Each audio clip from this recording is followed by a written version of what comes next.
আমার বড় বোনের প্রাক্তন প্রেমিক শুধুমাত্র প্রতিশোধের উদ্দেশ্যে আজ যখন আমাকে বিয়ে করলো, সেই মুহূর্তে আমি বুঝে গিয়েছিলাম আমার জীবন তছনছ হওয়ার আর কোনো অংশ থেকে বাকি রইল না। কি অদ্ভুত, আজ বুড়িও যা জুতো চুরি করার পরিকল্পনা করছিলাম, এখন তার জন্যই কিনা বাসর ঘরে অপেক্ষা করছি। একদিনের ব্যবধানে জীবনটা কিভাবে সম্পূর্ণ পাল্টে গেল। ইরা আপু আর অব্রবাইয়ের 4 বছরের সম্পর্ক, সবকিছু ঠিকঠাকই ছিল। তাদের সম্পর্কটা দুই পরিবার স্বীকৃতি দিয়েছে, কিন্তু তবু আজ কি থেকে কি হয়ে গেল। সে রাত 9টা থেকে বাসর ঘরে বসে আছি, এখন বাজে রাত 2:30। তবু অব্রবাইয়ের আসার কোনো নাম নেই। তিনি আদৌ আসবেন কিনা তারও ঠিক নেই। পুরো রুম অগোছালো, জিনিসপত্র ভাঙার টুকরো চারপাশে ছড়িয়ে রয়েছে। এখানে যে কেউ নিষ্ঠুরভাবে ধ্বংসাত্মক রাগ ঝেড়েছে তাই স্পষ্ট। তারই মাঝে কোনো মতো ফুল দিয়ে সাজানো বিছানায় আমি আছি। এখানে আজ কার থাকার কথা ছিল আর কে আছে, একেই বলে ভাগ্য। দরজা খুলে ডুলতে ডুলতে এমন সময় অভ্র ভাইয়া প্রবেশ করে। তাকে দেখে স্বাভাবিক মনে হচ্ছে না। চুলগুলো প্যাকাশে, মুখ রক্তবর্ণ। আমাকে দেখে তিনি এমনভাবে তাকালেন যেন বারুদে আগুন জ্বলে উঠল। খানদানি সোনা লকেটটা হেঁচকাটানে ছিঁড়ে নিয়ে গেল। আমি গলায় হাত দিয়ে ব্যথায় শব্দ করে উঠলাম। সেদিকে তিনি তোয়াক্কা না করে আমার হাত শক্ত করে ধরে বিছানায় নামিয়ে দিয়ে চেঁচিয়ে বললেন, এই লকেট পরার অধিকার তোমার নেই। আর আমার বিছানায় কোন সাহসে বসেছ, হ্যাঁ? মদের বিশ্রী গন্ধ আমার নাকে আসতে লাগলো। অপ্রবাইয়ের মতো ছেলে মদ খেয়েছে? ইরা আপু কতই কষ্টই না তাকে দিল। কি ভেবেছিল তোমার বোন, আমার সাথে যা ইচ্ছে তাই করে কেটে পড়বে আর আমি চুপচাপ সব মেনে নিব? ইরাকে কিছু বলতে পারলাম না তাতে কি? এবার তার প্রিয় মানুষটিকে না হয় শাস্তি দিব, তিলে তিলে জ্বালিয়ে মারব। তুমি প্রস্তুত থাকো। কথাটি বলে এক ঝটকা দিয়ে তিনি আমাকে ছেড়ে দিলেন। কথাগুলো বলার মতো শক্তি হয়তো তার কাছে ছিল, কেননা তারপরেই তিনি বিছানায় গায়ে লিয়ে পড়ে রইলেন। তার থেকে দৃষ্টি সরিয়ে সামনে থাকা ভাঙা আয়নায় নিজের বউসাজের প্রতিফলনে চোখ পড়তে বুকের মধ্যে ধক করে উঠল। সব মেয়ের মতোই কতটা আশা ছিল এই বউ সাজা নিয়ে, কিন্তু আজ সব কিছু দুঃস্বপ্নের মতো মনে হচ্ছে। অপ্রবাহী ঠিকই বলেছে, আপুর সব থেকে প্রিয় মানুষ ছিলাম আমি, কারণ আপুর করা সব দুষ্টুটি আমিই ঢাকতাম। ছোট থেকে একটু দুষ্ট হলেও আমি ছিলাম আমার বাবা মায়ের বাধ্য সন্তান। আর ইরাপু একটু জেদি আর একরোখা টাইপের। বাবা মার কথা খুবই কম শুনতো, তাই আমাকে দিয়ে মা বাবার থেকে বিভিন্ন কার্যসিদ্ধি করে নিত। নিজের দোষ ডাকতে পেরে আপু আমায় অনেক আদর করত। তবে আপুর করা এবারের দোষটি ছিল সাংঘাতিক বড়। 4 বছরের সম্পর্কের বিয়েতে তিনি পালিয়ে গেলেন, তাও আবার কিনা অভ্র ভাইয়ের সব থেকে কাছের বন্ধু মাসুদ ভাইয়ের সাথে। অভ্র ভাইয়া দেখতে যেমন সুন্দর তেমনি প্রতিষ্ঠিত। তার বাবা শহরের নামকরা ব্যবসায়ীদের মধ্যে একজন। অভ্র ভাইয়াকে বিয়ে করার পিছনে যেটা ছিল আপুর সব থেকে বড় প্লাস পয়েন্ট, অভ্র ভাইয়া যে খুব ভালো একটি ছেলে তা আমার পরিবারের সবাই জানে। তাই তো এমন আদর্শ ছেলে পেয়ে কেউ আর বিয়েতে দ্বিমত পোষণ করেনি। আর এমন একটি ছেলেকে ফেলে ইরা আপু কেন পালিয়ে গেল তা সবার কাছে রহস্যই হয়ে উঠল। 4 বছরের সম্পর্কের পরেও যে কেউ পালিয়ে যেতে পারে, এই কথাটা আমি নিজেও বিশ্বাস করতে পারতাম না, যদি না সকালে আপুর লেখা সে চিঠিটা পেতাম। আপু আমার উদ্দেশ্যে লিখে গিয়েছিল, বোন, আমি জানি তোর মতে আমি ভুল করেছি। তুই সবসময় চিন্তা করিস আবেগ দিয়ে, আমি বিবেক দিয়ে। আমি জীবনের এত বড় সিদ্ধান্ত আবেগ দিয়ে নিলে হয় না। মাসুদ আমাকে আজ ভোরে প্রপোজ করেছে। দেখ, মাসুদ আর অব্র এরা দুজনেই সমান বড় লোক, কিন্তু মাসুদ বিদেশে সেটেল হবে আর তুই তো জানিস আমি ওয়েস্টার্ন লাইফ কতটা পছন্দ করি। অব্রকে আমি অনেকবার বলেছি, কিন্তু ওর পরিবার ছেড়ে যেতে রাজি নয়। তার উপর অব্র ওর বাবা মার একমাত্র ছেলে, তার মানে ভবিষ্যতে ওর বুড়ো বাবা মা আমার গাড়ি এসেই পড়বে। এদিক দিয়ে মাসুদ পুরো পারফেক্ট, সব দিক দিয়ে বিবেচনা করে আমি এই স্টেপ নিয়েছি। এখন মাথায় রাগ, তাই কেউ আমাকে বুঝবে না। তুই একটু সবটা সামলে নিস। কত সহজে আপু বলে দিল সবটা সামলে নিস, যেন এটা কোনো ব্যাপারই না। সামলাতে চাইলেও আমি সামলাতে পারিনি, কারণ সিটিটা সবার হাতে পড়ে যায়। বাবার জন্য ছিল এটা একটি বড় ধাক্কা। বিয়ের দিন মেয়ের পালিয়ে যাওয়া এটি বাবার দৃষ্টিভঙ্গি থেকে দেখলে কষ্টের আর অন্য কোনো কিছুই হতে পারে না, কারণ সেখানে লুকিয়ে থাকে আজীবন ভালোবাসার প্রতিদানের ধোঁকা প্রাপ্তির গল্প। মান সম্মানের কথা না হয় বাদই দিলাম, কি জবাব দিবে বাবা অভ্র ভাইয়ার পরিবারকে? তবুও অভ্র ভাইয়া তার পরিবারকে ডেকে এনে সবটা খুলে বলা হয়। সবটা জানার পর অভ্র ভাইয়ার প্রতিক্রিয়া দেখে আমার খুব কষ্ট হচ্ছিল, পুরো স্তব্ধ হয়ে গিয়েছিলাম। তখন তারা চলে গেলেও বিয়ের নির্দিষ্ট সময়ে আবার ঠিকই চলে আসে বরপক্ষ নিয়ে। বাবার সামনে বর বেশে দাঁড়িয়ে জানায় সে আমায় বিয়ে করতে চায়। আর ব্যাস, বাবাও নিজের বাকি থাকা সম্মানটুকু বাঁচাতে আর তাদের প্রতি অনুতপ্ত বোধ থেকে বিয়ের জন্য রাজি হয়ে যায়। আমাকে একবার জিজ্ঞাসা করারও প্রয়োজন মনে করেনি। আর আমিও সেই মুহূর্তে পুরো হতভম্ব হয়ে যাই। তারপর কি থেকে কি হয়ে গেল বুঝে ওঠার আগেই বিয়েটা হয়ে যায়। বিয়ের কাগজে সিগনেচার করার সময় অভ্র ভাইয়া শুধু একবার আমার দিকে তাকিয়ে একটি তাচ্ছিল্যের রহস্যময় হাসি দেয়। আমার পুরো শরীরে একটা শীতল শীতল শিহরণ বয়ে যায়। মা বাবার উপর খুব অভিমান হচ্ছে। তারা কেন আমার সাথে এমনটা করলো? আপুর ফুলের পার্সিপ তো আমার কাঁধে তুলে দিল। আমার বয়সে বা কতটুকু, সবে এইচএসসি পাস করেছি, আর এখনই বিয়ে? কত স্বপ্ন দেখেছিলাম এই বিয়ে নিয়ে, এখন সবই শেষ। এই 4 বছরে অভ্র ভাইয়াকে আমি দেখেছি মোট 4 বার। প্রথম যখন দেখি তখন আমার বয়স মাত্র 16। সেদিন ছিল স্কুলে হাফ পিরিয়ড। 2 বেনি করে কাঁধে ব্যাগ ঝুলিয়ে দুলতে দুলতে স্কুল ড্রেসে বাড়ি ফিরছি। হঠাৎই ছোট্ট পাকা গলিতে মিষ্টি কণ্ঠে কেউ ডেকে ওঠে, ওরু। আমি পিছনে ঘুরে দেখি নীল চেক শার্ট গায়ে একটি ভার্সিটি পড়ুয়া সুদর্শন ছেলে মাথা নিচু করে হাতে একটি সাদা খাম নিয়ে লাজুক মুখে তাকিয়ে আছে। কিছু বলার আগে সে তার হাতে থাকা সাদা খাম আর সাথে ছোট্ট একটা প্যাকেট আমার দিকে বাড়িয়ে দিয়ে বাম হাত দিয়ে মাথা চুলকে লাজুক মুখেই বলল, এগুলো তোমার বোন ইরাকে একটু দিয়ে দিও প্লিজ। আমি নির্বাক হয়ে ব্যাবলার মতো তার দিকে তাকিয়ে থেকে হাত বাড়িয়ে সেসব নিয়ে নিলাম। আর সে তৎক্ষণাৎ একটু লাজুক মুচকি হাসি দিল, পিছন ফিরে চলে যেতে লাগলো। গলির শেষ মাথা পর্যন্ত যতক্ষণ তাকে দেখা গেল ততক্ষণ সেখানে আমি অবাক অপলকভাবে ঠায় দাঁড়িয়ে রইলাম। আফুজ্জু কারোর সাথে প্রেম চলছে তা ততদিন আমি জেনে গিয়েছিলাম। 16 বছর বয়স, সারাক্ষণ উপন্যাসে বোধ হয়ে পড়ে থাকা আমির কাছে এসব ছিল সম্পূর্ণ নতুন।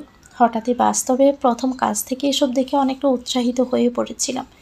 এক ছুটে বাড়ি গিয়ে আপুর সামনে হাসতে হাসতে খামসহ প্যাকেটটি বাড়িয়ে দিলাম আর বললাম, খুব সুন্দর বর্ষা মতো একটি ছেলে তোমাকে দিতে বলেছে। আমার কথা শুনে আপু ফোন টেপা বাদ দিয়ে শোয়া থেকে উঠে বসে। প্রথমে প্যাকেটটি খুলে দেখে খুব সুন্দর দামি একটি কানের দুল। দুলটি দেখে আপু খুবই পুলকিত হয়ে ওঠে। তারপর কোনো মতে সাদা খামটি খুলে ভিতরে থাকা ছোট্ট চিরকুটটি কোনো মতে পরে খামসহ চিরকুট মেঝেতে ছুঁড়ে ফেলে বিছানা ছেড়ে উঠে আয়নার সামনে গিয়ে দুলটি নিয়ে ব্যস্ত হয়ে পড়ল। সামনে পড়ে থাকা খামটি থেকে দুটো সাদা কাঠগোলাপ ফুল আমার পায়ের সম্মুখে এসে পড়ল। আমি হাঁটু গেড়ে বসে বিস্ময় ভরা চোখে আলতো করে ফুলগুলো তুলে চিরকুটটি উঠিয়ে পড়ে দেখলাম। সেখানে লেখা, এভাবে জড়িয়ে রেখো সাদা কাঠগোলাপের সাদার মতো ভালোবাসায় মায়া, অভ্র।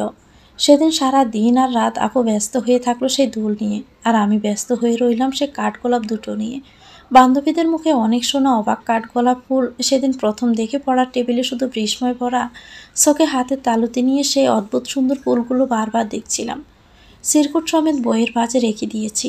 অভ্র ভাইয়াকে আমার লাগতো ঠিক উপন্যাসের নায়কের মতো। তার করা সব কাণ্ডগুলোও মিলে যেত উপন্যাসের সাথে।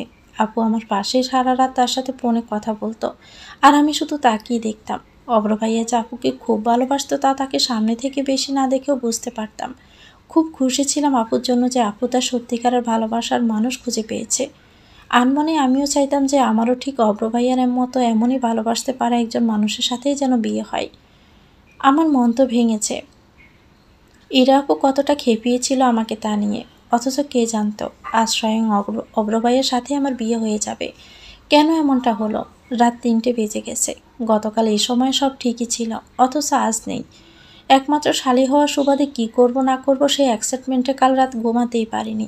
হঠাৎ রাত 3টার দিকে আপুর ফোনে অভ্র ভাইয়ার ফোন আসে। আপু তখন পুরো ঘুমে। আমি আপুকে ডেকে তুলে অভ্র ভাইয়া ফোন দিয়েছে। আপু বিরক্ত হয়ে ফোন রিসিভ করে কানে ধরে বলল, হ্যালো। হ্যালো, তুমি কি ঘুমাচ্ছ? যা বলার তা তাড়াতাড়ি বলো। বুঝেছি, মহারানীর ঘুমে ডিস্টার্ব হচ্ছে, তবু আর একটু ডিস্টার্ব আজ করবো, বুঝছো? কারণ একে একে এতটা এক্সাইটমেন্ট আমি সামলাতে পারছি না। তোমার কথা বলতে হবে না, তুমি শুধু আমার কথাগুলো শোনো। কাল আমাদের বিয়ে। হ্যালো, শুনছো? তোমার আজ ঘুম কীভাবে পাচ্ছে আমি বুঝতে পারছি না, কিন্তু আমরা সারা রাত গল্প করব, কিন্তু কাল চন্দ্রবিলাস করব। তার আগ থেকে বলে রাখলাম। শুনছো তুমি? এই শুনছো? রাতের নিস্তব্ধতায় ফোন লাউড স্পিকারে না থাকা সত্ত্বেও সব কিছু স্পষ্ট শোনা যাচ্ছিল। এই পর্যায়ে আপু বিরক্ত হয়ে ফোন অন করে রেখে পাশে ফিরে শুয়ে পড়ল। আপুর ঘুমিয়ে পড়ার কথা অভ্র ভাইয়াকে বলার জন্য আমি ফোন কানে ধরলাম, কিন্তু ভাইয়ার অনর্গল কথা বলায় কিছু বলার সুযোগ পেলাম না। অভ্র ভাইয়া বলতে লাগলো, ভাবতে যেন কেমন লাগছে, কাল এই সময় তুমি আমার কাছে থাকবে। আমরা স্বামী স্ত্রীর সম্পর্কে পেতে যাব। আমাদের মাঝে আর কোনো দূরত্ব থাকবে না।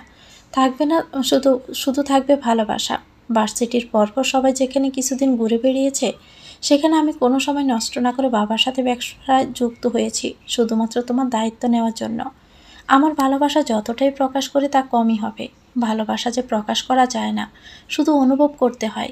উপুর হয়ে শুয়ে বিছানায় বেঘরে ঘুমাচ্ছে অভ্র ভাইয়া। জানালা দিয়ে আসা চাঁদের আলো ঠিক তার মুখ বরাবর পড়ছে। দেখতে ভীষণ মায়াবী লাগছে। সারাদিনের ক্লান্তিতে সোফায় গুটিসুটি মেরে বসে থেকে আবার আমারও ঘুম পাচ্ছে। কেন যেন ঘুমাতে পারছি না। কানে বাজছে শুধু একটি কথাই, এই শুনছ, কাল কিন্তু তুমি সারা রাত ঘুমাতে পারবে না। বেজা চুল দেখিয়ে নিজের প্রতি আকর্ষণ করতে চাও? কি ভেবেছ তুমি? মুভি স্টাইলে সকাল সকাল আমার ঘুমন্ত মুখে চুলের পানি ইচ্ছে করে ছিটাবার অমনি আমি তোমার জন্য পাগল হয়ে যাব? হ্যাঁ, কি বিপাকে পড়ে গেলাম। গতকাল সারা দিন রাত একটানা বিয়ের বেনারসি শাড়ি পরে থাকায় খুব গরম লাগছিল, তাই তো সকাল সকাল গোসলটা সেরে নেই। এখন গোসল করাতে এত সমস্যা হয়ে যাবে কে জানতো। আমি তো ড্রেসিং টেবিলের সামনে দাঁড়িয়ে ভেজা চুল আঁচড়াচ্ছিলাম। চুল আঁচড়ানো শুরু করতে না করতে বিছানায় এত দূরে পানি গেল কী করে কে জানে। এমনভাবে শক্ত হাতে কাঠটা ধরেছে মনে হচ্ছে ব্যথা বানিয়েই ছাড়বে। খবরদার, আর কখনো যেন আমার সামনে ভেজা চুলে না দেখি। কথাটি বলে অব্রবাইয়া কাজ ছেড়ে দিতেই হঠাৎ তার চোখ পড়ল আমার হাতের দিকে। এবার আমার মেহেদি পড়া হাত দুটো তার চোখের সামনে মেলে ধরে ঝাঁকানো শুরু করে চেঁচাতে লাগলেন। তোমার হাতে এ লিখে রেখেছ কেন বলো? এতে তো আমার নাম। আগে থেকেই জানতে এসব হবে। জবাব দাও। তার কথায় আমি কি জবাব দিব আমি বুঝতেই পারছি না। ইরাপু থেকে সেকা খেয়ে কি তার মাথা কি পুরো আউট হয়ে গেল নাকি? কি যে আবল তাবল বকছে তা কি সে নিজে বুঝতে পারছে? আমি আগে থেকে কি জানবো? আমি কি নিজে তাকে বিয়ের প্রস্তাব দিয়েছি নাকি? কি হলো, তুমি কথা বলছো না কেন? তার অনবরত দমকে ছোটে এবার আমি বয়ার্ত চোখে তাকিয়ে ভাঙা ভাঙা স্বরেই তাকে বললাম, আমার নামও তো অরু, এ দিয়েই তো শুরু। নিজের উদ্বৃত্ত আচরণ আর বোকামোটা বুঝতে পেরে তিনি কিছুক্ষণ হতবিহ্বল হয়ে দাঁড়িয়ে থেকে মেঝের দিকে দু একবার দৃষ্টি নিক্ষেপ করে সোজা ওয়াশরুমে চলে গেলেন। আর আমিও সেখানে খাম্বার মতো দাঁড়িয়ে রইলাম। কিছুক্ষণ পর তার এক দূরসম্পর্কের ভাবি এসে আমাকে একটি গোলাপি রঙের শাড়ি পরিয়ে দিয়ে বাহিরে নিয়ে গেলেন। বাহিরে গিয়ে দেখি বাড়িতে মেহমান ভালোই আছে, সবার মুখ গোমড়া হয়ে আছে। আমাকে এমনভাবে দেখছে যেন আমি তাদের সবার কিডনি চুরি করে নিয়ে পালিয়ে ধরা পড়ে গেছি। এতগুলো তীক্ষ্ণ চোখে দৃষ্টির মেলায় একজোড়া নিষ্পাপ চোখ আমার দিকে তাকিয়ে দৌড়ে এসে কোলে উঠে দুহাত দিয়ে আমার গলা জড়িয়ে রাখল। গালে তার নরম ঠোঁট শুইয়ে দিয়ে সামনে দাঁড়ানো সুতির শাড়ি পরিহিতা মাঝবয়সী একজন মেয়ের দিকে তাকিয়ে বলল, আম্মু দেখো, মামানিকে দেখতে কি সুন্দর লাগছে, ঠিক যেন একটা গোলাপি পরি। বাচ্চাটার কথায় আমার বুঝতে আর বাকি রইল না যে ইনি অব্রবাইয়ার বড় বোন আরিশা আপু। পাশ থেকে একজন মহিলা আরেকজনকে বলতে লাগলো, এই বোনটাও তো ভালোই সুন্দরী, তবে ওই বোনটার গায়ের রং আরও ফর্সা ছিল তাই না? হ্যাঁ। কি বলো? হুম, কিন্তু এই জনের আবার চেহারার ডগ বেশি। অব্রর সাথে ভালোই মানাবে। মানাবে না কেন? আমাদের অব্র তো লাখে একটা। কি যে সুন্দর দুধ বরং গায়ের রং, তেমনি চেহারাও মাশাল্লাহ। একটা শুকনো মরা গাছের সাথে দাঁড় করিয়ে রাখলেও সৌন্দর্য তার ঘাটতি পূরণ হয়ে যায়। কত বললাম আমার বোনের মেয়েটাকে আনতে, ওর সাথে আরও ভালো মানাতো, কিন্তু কে শুনে কার কথা। মামি যে ওর ভালো চায় তা তো আর বুঝলো না। পরে রইল এই বোনদের পিছনে।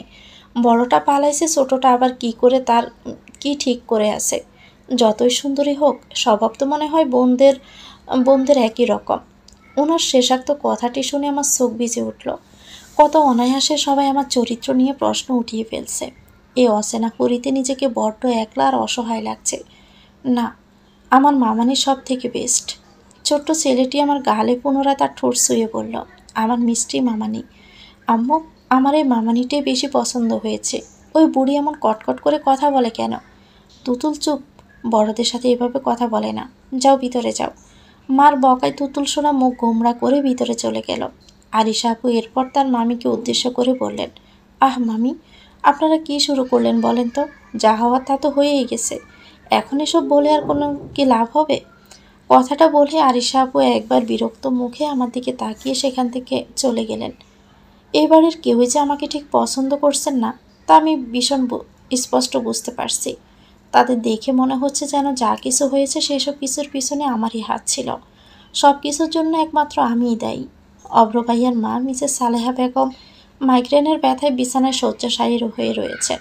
গতকাল ছেলের হবু বউয়ের পালিয়ে যাওয়ার খবর শোনার পর থেকেই নাকি তার এই প্রচণ্ড মাইগ্রেনের ব্যথা হামলা করেছে। আর যখন শুনতে পেলেন সেই মেয়ের ছোট বোনকে তার ছেলে জেদের বশত বিয়ে করে এনেছে, তখন থেকে তিনি আর বিছানা ছেড়ে উঠতেই পারছেন না। তার একমাত্র ছেলের বউকেও তিনি এখনও সচ্চক্ষে দেখেননি। সেই সুবাদে আমাকে তার কাছে নিয়ে যাওয়া হলো তার কক্ষে। ওনার দিকে তাকিয়ে আমি অবাক হয়ে গেলাম। দুই বিবাহিত ছেলে মেয়ের মা হয়েও তার মধ্যে এখনও যথেষ্ট সৌন্দর্য ফুটে আছে। একটি সাদা জমিনের অ্যাশ কালারের সুতির শাড়ি পরে বিছানার সাদা চাদরটি কোমর পর্যন্ত টেনে তিনি চোখ বন্ধ করে শুয়ে আছেন। কারো ডাকে চোখ দুটো ঈষৎ মেলে গম্ভীর দৃষ্টিতে আমার দিকে একটানা তাকিয়ে রইলেন। আমি শুধু একবার সালাম দিয়ে হাত দিয়ে শাড়ির ঘোমটাটা আরেকটু টেনে মাথা অল্প নিচু করে দাঁড়িয়ে রইলাম। তাদের সবার আমার দিকে এমন অদ্ভুত দৃষ্টিতে তাকিয়ে থাকায় দেখতে দেখতে এবার আমার মধ্যেও কেমন যেন একটা অপরাধী অপরাধী ভাব এসে পড়ছে। রুমের মধ্যে অনেকেই ছিল, সবাই পিনপতন নীরবতা বিরাজ করছে। আমার শাশুড়ি মা সেভাবেই আমার দিকে কয়েক মিনিট তাকিয়ে থেকে তার মেয়ের উদ্দেশ্যে বললেন, আরিশা, জানালার পর্দাটা আর একটু টেনে দাও, আমার চোখে আলো লাগছে। কথাটা বলে তিনি পুনরায় কপালে হাত দিয়ে চোখ বন্ধ করে রইলেন। সবাই বুঝে গেল এখানে তিনি আর কারো উপস্থিতি চাইছেন না। তিনি আমাকে সহ সবাই বেরিয়ে এলো। এ বাড়িতে একটি মানুষকেই শুধু দেখলাম, যিনি আমার দিকে বিরক্তি মাখা অদ্ভুত দৃষ্টিতে তাকালেন না। তিনি হলেন আরিশা আপুর হাজব্যান্ড শফিক ভাই। খুব হাসি খুশি একজন মানুষ, সবসময় সবার সাথে মজা করে চলছে। কিছু কিছু মানুষ অন্যদের হাসাতে পারার এক অদ্ভুত সুন্দর ক্ষমতা নিয়ে জন্মায়। তিনি তাদের মধ্যে একজন। আরিশা আপু যেমন গম্ভীর, তিনি তেমন হাস্যময়ী। দুজন পুরো বিপরীত, তবুও একে অপরের জন্য পারফেক্ট। নাস্তার টেবিলে দুলাভাই আমাকে খেতে না দিয়ে কিছুক্ষণ পরে অব্রভাইয়াকে রুম থেকে জোর করে টেনে এনে কিছু দুষ্টুমি মাখা কথা বলে আমাকে সহ অব্রভাইয়াকে পাশের একটি রুমে টেনে নিয়ে গেলেন। এক প্লেটে খাবার দিয়ে দরজা বাহির থেকে বন্ধ করে দিয়ে বলতে লাগলেন, প্লেট পুরো খালি করলে তারপর দুজনকে বের হতে দিব। শালা সাহেব, এবার দুজন দুজনকে নিজ হাতে খাইয়ে দেন। কতটা সুবিধা করে দিলাম দেখেছেন? একা একা এখন আর লজ্জা পেতে হবে না। দুলাভাইয়ের এমন পাগলামিতে আরিশা আপু যে আপত্তি করেছিল তা ভিতর থেকে বোঝা যাচ্ছে। অব্রভাইয়া তখন থেকে চরম রাগ করছেন, বারবার দরজা পিটিয়ে বলছেন, দুলাভাই, দুলাভাই দরজা খোলেন, সবসময় কিন্তু মজা ভালো লাগে না। দুলাভাইয়ের আর কোনো সাড়া শব্দ পাওয়া যাচ্ছে না। সম্ভবত তিনি দরজার ওপারে সবাইকে নিয়ে সেখান থেকে কেটে পড়েছেন। অব্রভাইয়া অনবরত দরজায় বাড়ি দিয়ে চেঁচিয়ে যাচ্ছেন, আর আমি চুপচাপ বিছানার পাশে দাঁড়িয়ে আছি। দুলাভাই, দুলাভাই, কেউ কি শুনতে পাচ্ছে না নাকি? Damn it! দরজায় একটি জোরে হাত দিয়ে বাড়ি দিয়ে তিনি একটু নিঃশ্বাস ফেলে কোমরে দুহাত দিয়ে আমার দিকে তাকালেন। আমি চটপট মাথা নিচু করে ফেললাম। আমার চরম অস্বস্তি লাগছে, সাথে ভয়ও লাগছে। এমনিতে ওনাকে এখন আমার ভীষণ ভয় লাগে, তার উপর ওনার সাথে একা একটা রুমে এভাবে আটকে আছি এই প্রথমবার। না, কথাটা তো ভুল, এই প্রথমবার নয়, দ্বিতীয়বার। কারণ আরও একবার তার সাথে একা একটি রুমে ফেসে গিয়েছিলাম। ইরা আপুর বেস্ট ফ্রেন্ড সাইমা আপুর বিয়ের অনুষ্ঠান ছিল। তাদের ক্লাসের সকলকে ইনভাইট করা হয়েছিল। সাইমা আপুর সাথে ভালোই সখ্যতার দরুন আমিও সেখানে নিমন্ত্রিত ছিলাম। বিয়ের কার্যক্রম শুরুর পর্যায়ে হঠাৎ ইরা আপুর মনে পড়ে তার পার্স সে দোতলার একটি রুমে ভুলে ফেলে এসেছে, যেখানে একটি ছোট্ট মেকআপ কিটও রয়েছে, যা একটু পরে আপুর প্রয়োজন হয়। সেই পার্স আনতে আপু আমাকে নিয়ে যাত্রা করে দোতলায়, কিন্তু সিঁড়ির কাছে আসতেই একজন ফটোগ্রাফারকে পেয়ে আপু ছবি তোলাতে ব্যস্ত হয়ে পড়ে এবং আমাকে একাই পাঠায়। বিয়ের অনুষ্ঠান শুরু হয়ে পুনরায় আবার নিচে চলে গেছে। দোতলায় এখন পুরো শুনশান নীরবতা। ফার্স্ট নিয়ে ফেরত আসছিলাম, এরই মাঝে আবার দোতলার লাইট সব চলে গেল। হয়তো লোডশেডিং, নিচে জেনারেটরের ব্যবস্থা করায় সেখান থেকে আসা মৃদু আলো দোতলার ঘন অন্ধকারকে কাটিয়ে আবছা করে রেখেছে। কিন্তু হঠাৎ একটি রুমের সামনে দিয়ে যেতে রুমটির বন্ধ দরজা খুলে গিয়ে একটি হাত আচমকা আমাকে ভিতরে গুটগুটে অন্ধকারের মধ্যে টেনে নিল। আমি চেঁচাতে যাব তার আগে আমার মুখ হাত দিয়ে চেপে ধরে আমাকে দেওয়ালের সাথে দুহাত দিয়ে আটকে দিল। আর আমি কিছু বুঝে ওঠার আগে শর্ট করে আমার গালে একটি কিস করে মৃদু হেসে একটি পুরুষালী কণ্ঠ বলে উঠল, এবার হ্যাপি তো? সাথে সাথে লাইট চলে আসলো। তাকিয়ে দেখি আমার সামনে অপ্রভাইয়া। আমি চোখ বড় বড় করে বিস্ময় নিয়ে তাকিয়ে থাকি। মনে হচ্ছে আমার চোখ যেন কোটো থেকে এক্ষুনি বেরিয়ে আসবে। তার অবস্থাও সেম। মুখের মৃদু হাসি গায়েব হয়ে গিয়ে সেখানে এখন রাজ্যের বিস্ময় এসে ভর করেছে। বিস্ময় ভাব কাটিয়ে তিনি দ্রুত আমার মুখ থেকে হাত সরিয়ে বারবার বলতে লাগলেন, সরি, আমি আসলে ভেবেছিলাম ইরা। তার গলা দিয়ে আর কোনো আওয়াজই বের হচ্ছে না। বেচারা এমন বিব্রতকর অবস্থায় পড়ে কি বলবে না কি করবে ভাবতে ভাবতে একবার হাত দিয়ে কপালের ঘাম মুছে আবার পরক্ষণে রুমাল খোঁজার জন্য একবার বুকে একবার সাইড পকেটে দ্রুত হাত বুলাতে থাকে। আর আমি তখনও খাম্বার মতো বিস্মিত চোখে তাকিয়ে স্থির হয়ে রইলাম। তার এমন অস্থিরতা দেখে আমি আরও জমে রইলাম। তার চেহারার অবস্থা সেই মুহূর্তে যেন দেখার মতো ছিল। আমাকে কিছু একটা আমতা আমতা করে বলতে গিয়েও বলার মতো কিচ্ছু না পেয়ে বেকুবের মতো একটি জোরপূর্বক হাসি দিয়ে দ্রুত দরজা দিয়ে বের হয়ে যাওয়ার সময় দরজার সাথে জোরে মাথায় বাড়ি খেয়ে বসল। কপালে হাত দিয়ে একটু থেমে পুনরায় যাওয়ার সময় আবারও পায়ে হোঁচট খেল, কিন্তু এবার আর থামল না, সোজা এক ছুটে পালালো। আর আমি 1 মিনিটের মধ্যে ঘটে যাওয়া এত কিছু দেখে তারপরের 5 মিনিটও সেখানে শকড হয়ে দাঁড়িয়েছিলাম। হাসছো কেন?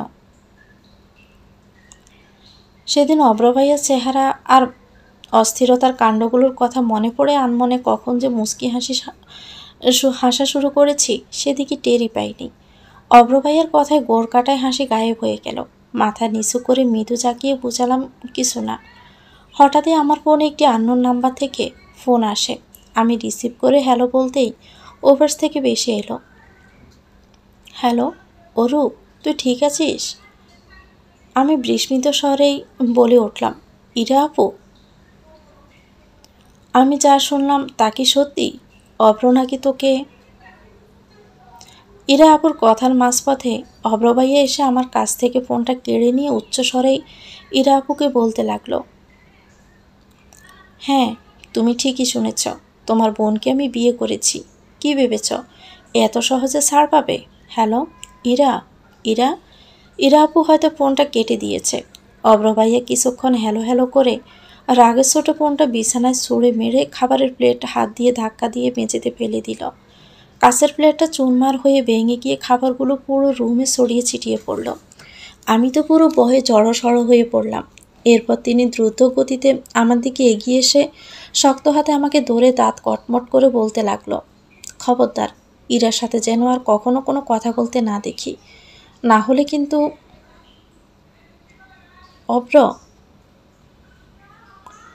অব্র ভাইয়ার বাবা মিস্টার শাহাদাত হোসেন দরজা খুলে অব্র ভাইয়াকে ধমক দিলে অব্র ভাইয়া আমাকে ছেড়ে রাগে দ্রুত গতিতে রুম ত্যাগ করলো। আর তার বাবা কিছুক্ষণ আমার দিকে তাকিয়ে থেকে একটি দীর্ঘশ্বাস ছেড়ে সেখান থেকে চলে গেলেন। হয়তো তিনি কিছু বলতে চাইছিলেন, কিন্তু বলার মতো কিছু খুঁজে পাচ্ছিলেন না। সকাল থেকে বারবার আটকে রাখা অশ্রু আমি আর আটকাতে পারলাম না। যখন জানতে পারলাম আজ আমাকে আমাদের বাড়িতে যেতে দেওয়া হবে না, বিয়ে উপলক্ষে যে বিশাল বৌভাতের অনুষ্ঠানের আয়োজন করা হয়েছিল সেটা নাকি ক্যান্সেল করা হয়েছে। নিয়ম অনুযায়ী আজই তো বর নিয়ে কনের বাবার বাড়িতে যাওয়ার কথা। পরিস্থিতি এখন ঠিক নেই বলে বলা হয়েছে 2-1 দিন পর আমাদেরকে পাঠানো হবে ও বাড়িতে। কিন্তু আমার মন মানছে না, কেমন যেন দম আটকে আসছে এখানে। ছুটে নিজের বাড়ি চলে যেতে ইচ্ছে করছে। এক ধরনের ভয় মনকে সর্বদা গ্রাস করে রাখছে। এভাবে কি কোথাও থাকা যায়? দোতলার শ্রেণীর কর্নারে রেলিং ধরে অশ্রু চোখে দাঁড়িয়েছিলাম। কারণ পদচারণের শব্দে সচকিত হয়ে দ্রুত অশ্রু মুছে নিলাম। মুখে একটি নকল ফ্যাকাশে হাসি টেনে এনে পাশে তাকিয়ে দেখলাম অব্র ভাইয়ার বাবা এসে দাঁড়িয়েছেন। আমার মাথায় হাত রেখে তিনি নরম গলায় বললেন, অরুমা, আমি জানি তোমার অনেক কষ্ট হচ্ছে। যে ব্যবহার তুমি সবার থেকে পাচ্ছ তা তোমার প্রাপ্য নয়। যা কিছু হয়েছে সেখানে তোমার কোনো হাতও নেই, তবু তোমাকে এসব কিছু ভোগ করতে হচ্ছে। অব্রর আচরণে কষ্ট পেও না মা, আমার ছেলেটা মোটেও এমন নয়।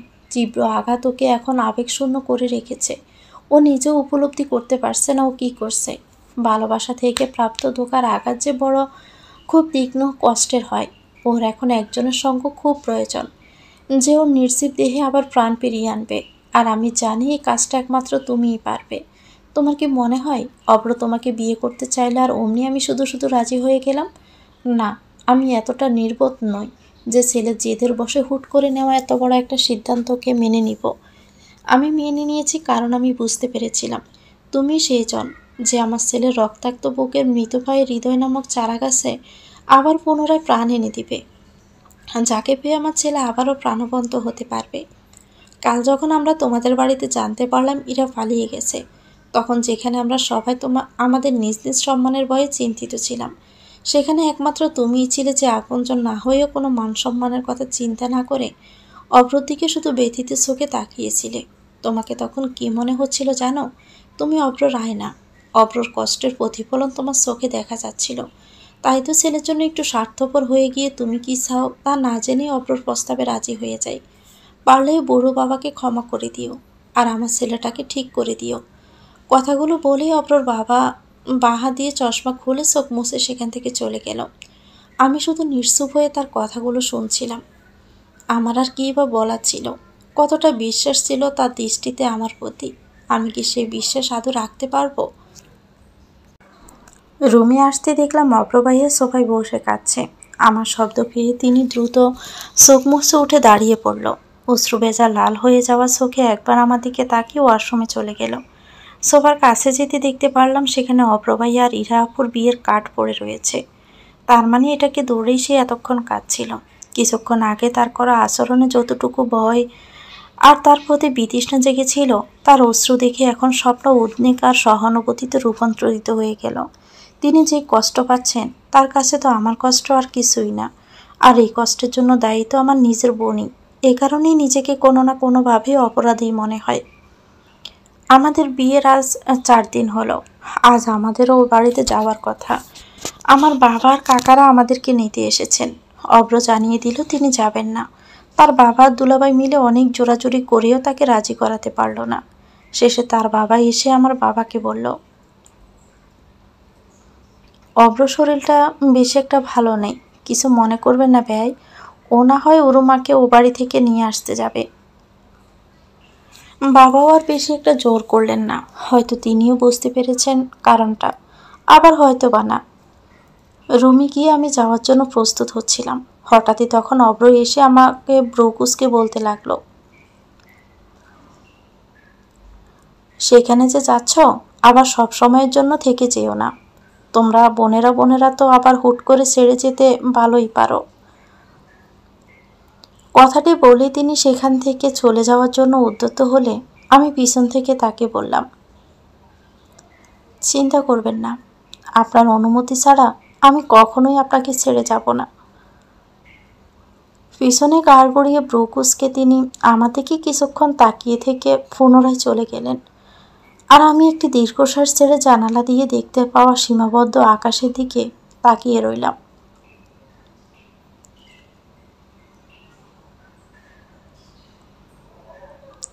অভ্র আমাকে যাওয়ার দিন নিতে আসলো না দেখে আমাদের বাড়ির সবাই বেশ অবাক হলো, কিন্তু আমি একটু অবাক হলাম না।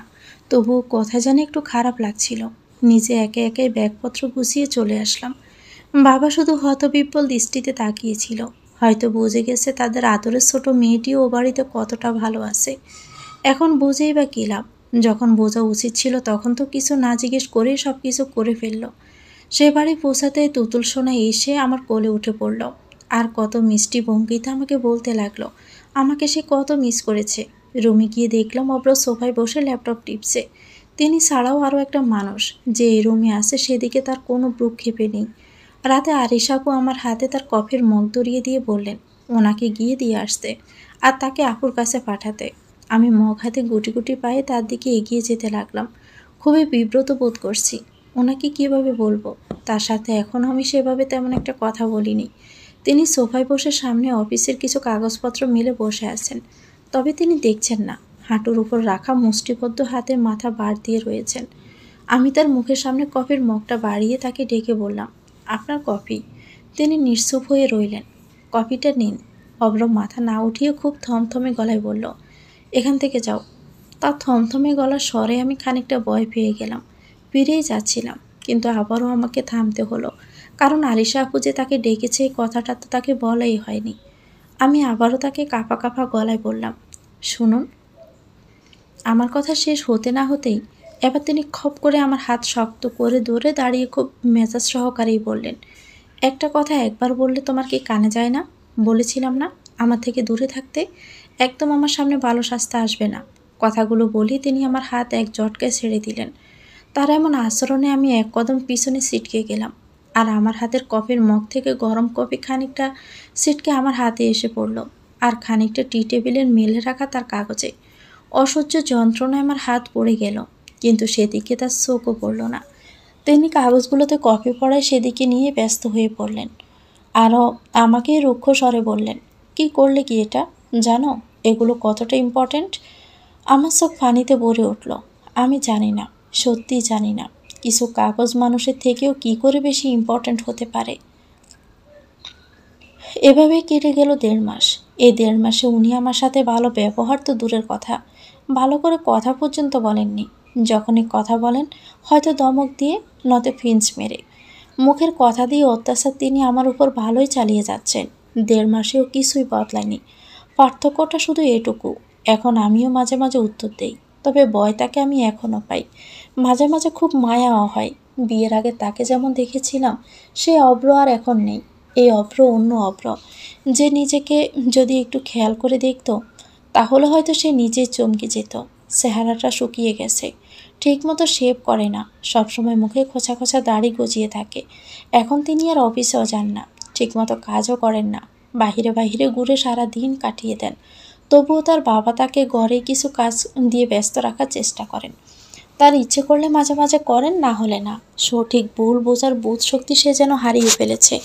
ইরা আপু তার হৃদয় এমনভাবে টুকরো টুকরো করে ভেঙেছে যে সে এখন সম্পূর্ণ হৃদয়হীন হয়ে গেছে। আর সে হৃদয়হীন অভ্র প্রতিনিয়ত আমাকেই নিষ্ঠুরভাবে অদৃশ্য জখম করে পৈশাচিক আনন্দ লাভ করে। আমিও তাকে বাধা দেই না, কারণ আমার মনে হয় আমাকে জখম করার এই আনন্দই এখন তার সঞ্জীবনী শক্তি। তার মতো আরেকজনকে যে কষ্টে আছে এটা ভেবে সে শান্তি পায়। এই শান্তিটা তার প্রয়োজন, কারণ এই হৃদয়হীন অভ্র যে মাঝে মধ্যে মাঝরাত হলে হৃদয়ের দগ্নে পুরো নীরবে কাঁদে, নিজ থেকে যা আমি স্পষ্ট বুঝতে পারি। তবুও আমি তাকে আমার জেগে থাকার উপস্থিতি টের পেতে দেই না, আর না তাকে প্রশ্নবিদ্ধ করি। শুধু রাতের অন্ধকারে মেশা তার অশ্রুর সাথে আমার একটি দীর্ঘশ্বাস জানালা দিয়ে বয়ে আসা মধ্যরাতের স্তব্ধ বাতাসকে আর একটু ভারী করে তোলে। সকালে ঘুম থেকে আড়মোড়া ভেঙে উঠে মাঝ থেকে বিছানাপত্র উঠিয়ে ঠিক করে রাখলাম। নিচে ঘুমাতে ঘুমাতে আমার সারা শরীর ব্যথা হয়ে গেছে, আর উনি কি সুন্দর আরাম করে একা পুরো বিছানা জুড়ে ঘুমিয়ে আছে।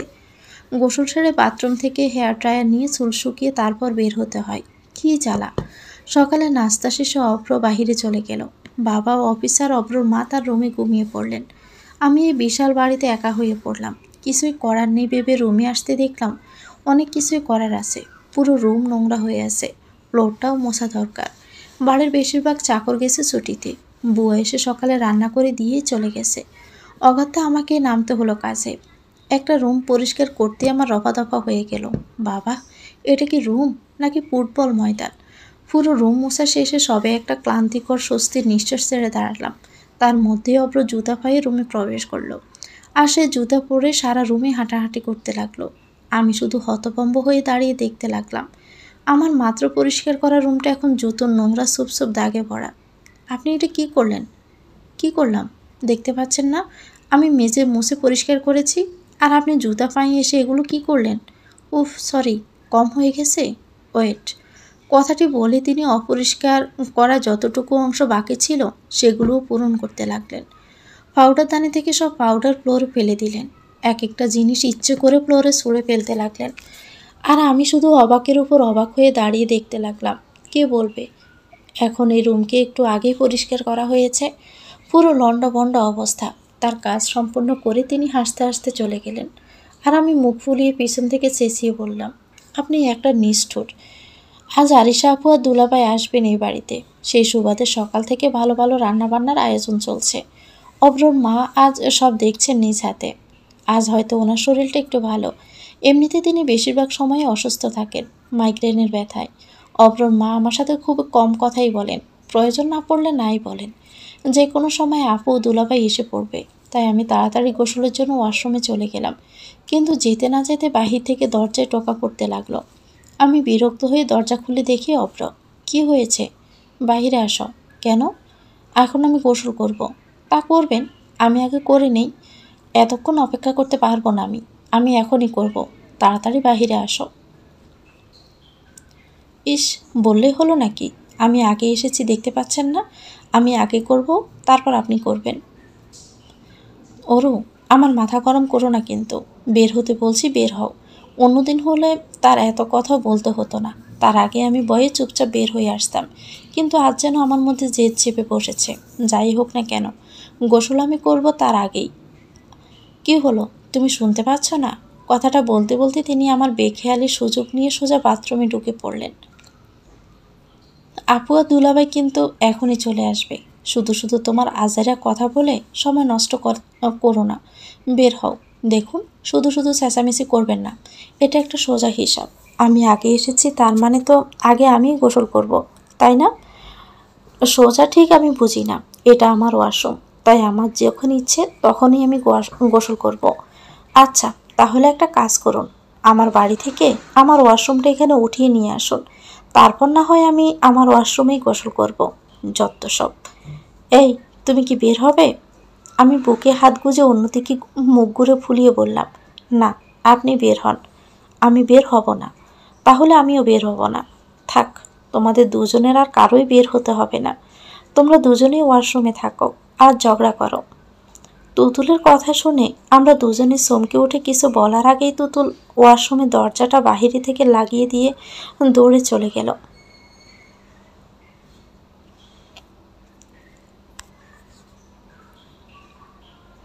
রুমে প্রবেশ করা মাত্রই নিজে সব শাড়ি জামা কাপড় ফ্লোরে ছড়িয়ে ছিটিয়ে পড়ে থাকতে দেখে আমার চোখ চড়ক গাছ হয়ে গেল।